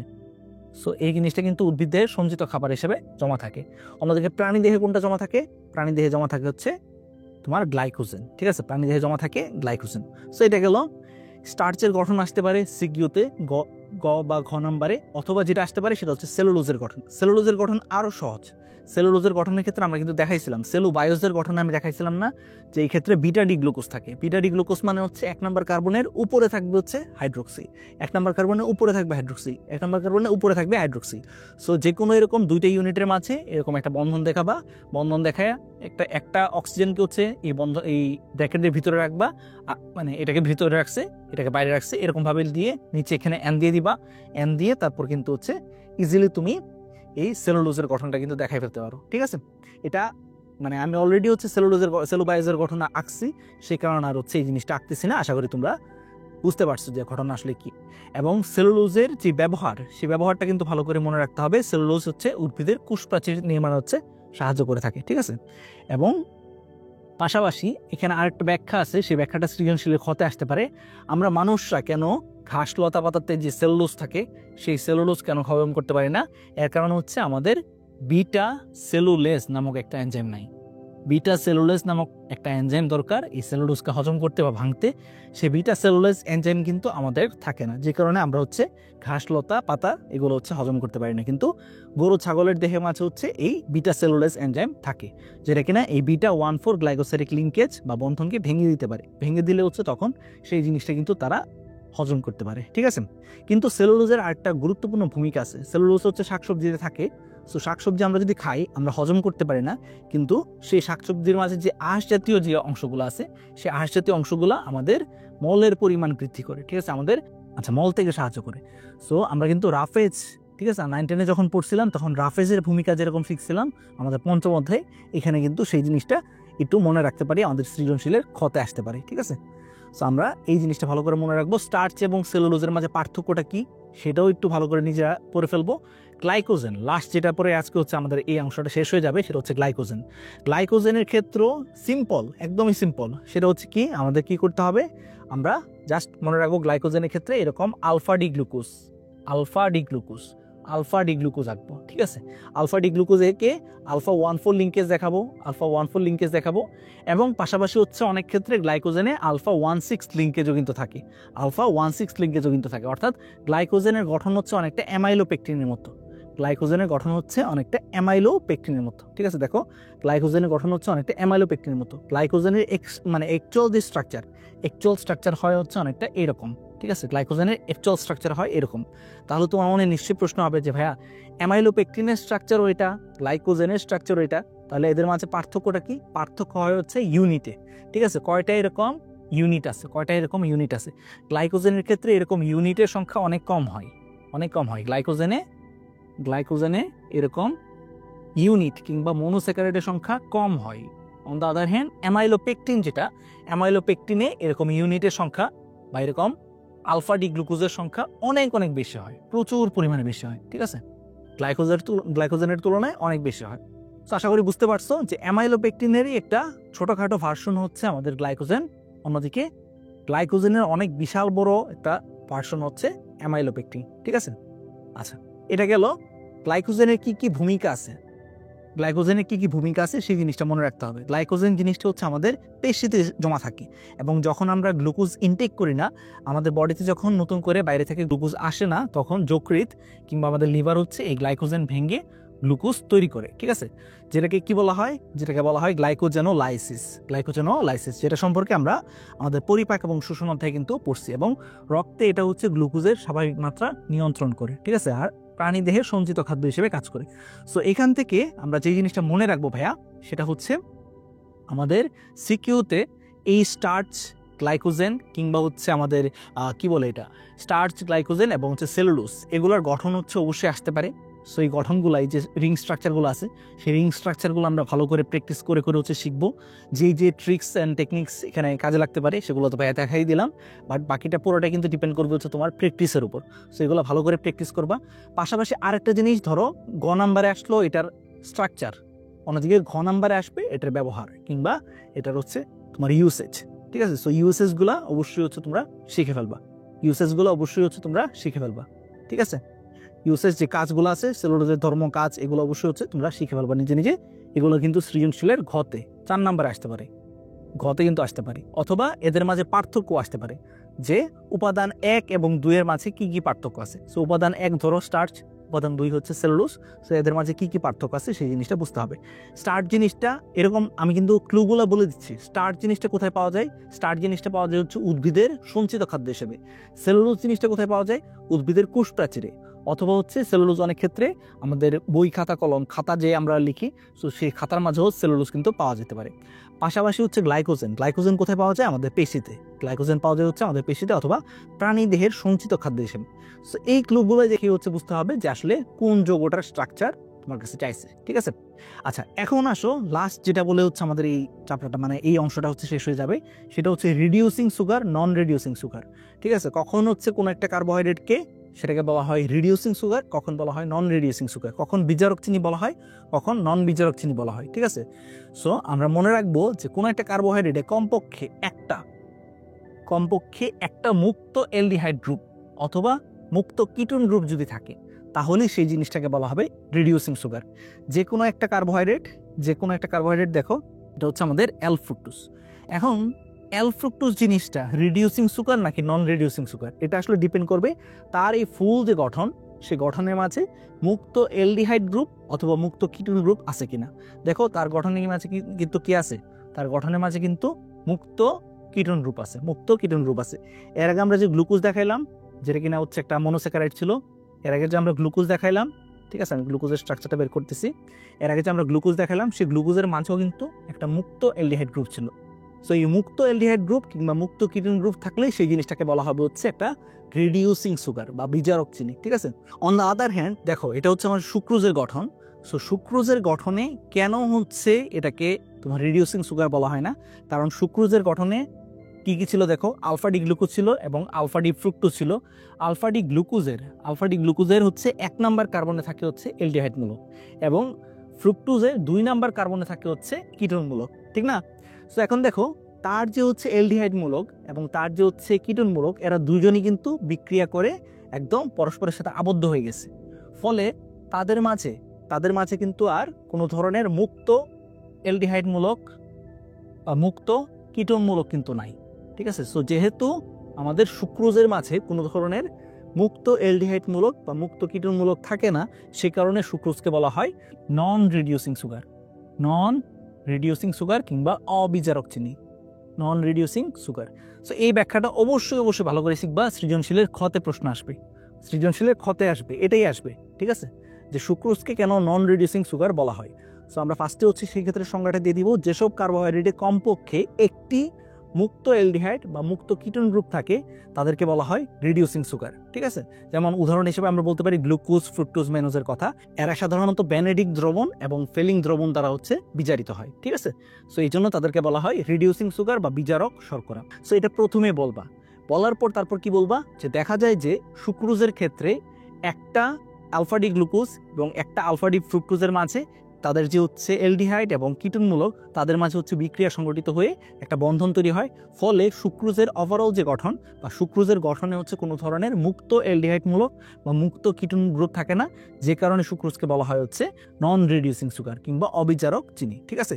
আশা করি এরকমভাবে যদি লেখো তাহলে সৃজনশীল একদম ফুল মার্কস তুমি পেয়ে যাবা। ওকে, মোটামুটি এগুলাই হচ্ছে আমাদের পরীক্ষাতে আসার মতো যা আসবে, সেগুলো কিন্তু ভাইয়া মোটামুটি দেখাই দিলাম। সেগুলো বারবার একটু প্র্যাকটিস করলে কিন্তু মোটামুটি হয়ে যাবে। পাশাপাশি কাইটিন জিনিসটা কোথায় থাকে, ছত্রাকের কুশপ্রাচীরে থাকে। কাইটিন জিনিসটা থাকে ছত্রাকের কুশপ্রাচীরে এবং কাঁকড়া, লবস্টার এগুলার বহিকঙ্কালে কাইটিন থাকে। কাইটিন জিনিসটার মাঝে সাধারণত তোমার গ্যালাক্টোসামিন বা গ্লুকোসামিন, ঠিক আছে, এরকম এমিনোমূলক যুক্ত হচ্ছে আমাদের কার্বোহাইড্রেট থাকে। কার্বোহাইড্রেটের বিভিন্ন অংশ থাকে, তার সাথে কি যুক্ত থাকে, একটা এমিনোমূলক যুক্ত থাকে বা এমিনোমূলক যুক্ত অংশ থাকে, যে কারণে এটাকে বলা হয় গ্লুকোসামিন কিংবা গ্যালাক্টোসামিন, ঠিক আছে। সো এই যে কার্বোহাইড্রেটের ডেরিভেটিভস বা একটা হচ্ছে তোমার উদ্ভূত পদার্থর একটা উদাহরণ কিন্তু হচ্ছে কাইটিন। নিচের কোনটি কার্বোহাইড্রেটের একটি ডেরিভেটিভসের উদাহরণ? আনসার হচ্ছে কাইটিন। কাইটিন দ্বারা কি নির্মিত হয়? ছত্রাকের কুশপ্রাচীর এবং কাঁকড়া, লবস্টার ইত্যাদির বহিকঙ্কাল, ঠিক আছে। এগুলোই হচ্ছে কথা। আর হচ্ছে কার্বোহাইড্রেটের বা শর্করার ভূমিকা কি, এগুলো তো নিজে পড়লেই ইনশাল্লাহ বুঝতে পারবা। প্রত্যেকটা জিনিস তো বলেই দিলাম, যে তোমার হচ্ছে উদ্ভিদের গাঠনিক উপাদান হিসেবে বা উদ্ভিদের যে কুশপ্রাচীর, সেই কুশপ্রাচীরের মাঝে থাকে হচ্ছে সেলুলোজ, সেমিসেলুলোজ, তারপর হচ্ছে প্রাণী, ছত্রাক, ব্যাকটেরিয়া, এগুলোতে গ্লাইকোজেন থাকে। গ্লাইকোজেন আমাদের পেশিতেও থাকে। আমরা যখন গ্লুকোজ ইনটেক কমাই দিই তখন হচ্ছে সেই গ্লাইকোজেন ভেঙে গ্লুকোজ তৈরি হয়। পাশাপাশি বাকি অংশগুলো ডিএনএ, আরএনএতে অপরিহার্য উপাদান হিসেবে রাইবোজ, ডিঅক্সিরাইবোজ থাকে। এগুলো নিজে পড়লে কিন্তু মোটামুটি হয়ে যাবে। সো মোটামুটি এই ছিল আমাদের আজকের ক্লাস, যে ক্লাসের মাধ্যমে আজকের ক্লাসে যদিও অনেক লম্বা হয়ে গেছে, তারপর আমরা কিন্তু কার্বোহাইড্রেট অংশটা একদম ক্লিয়ার করে তোমাদেরকে বুঝাই দিলাম, যে ট্রিক্স এবং টেকনিক্স এখান থেকে তোমাদের কাজে লাগাইতে হবে সেই জিনিসগুলো কিন্তু ভাই ক্লাসে বলে দিছি। সো অবশ্যই বারবার হচ্ছে প্র্যাকটিস করবা। আর দেখা হবে নেক্সট ক্লাসে। সে পর্যন্ত সবাই ভালো থাকো। আসসালামু আলাইকুম।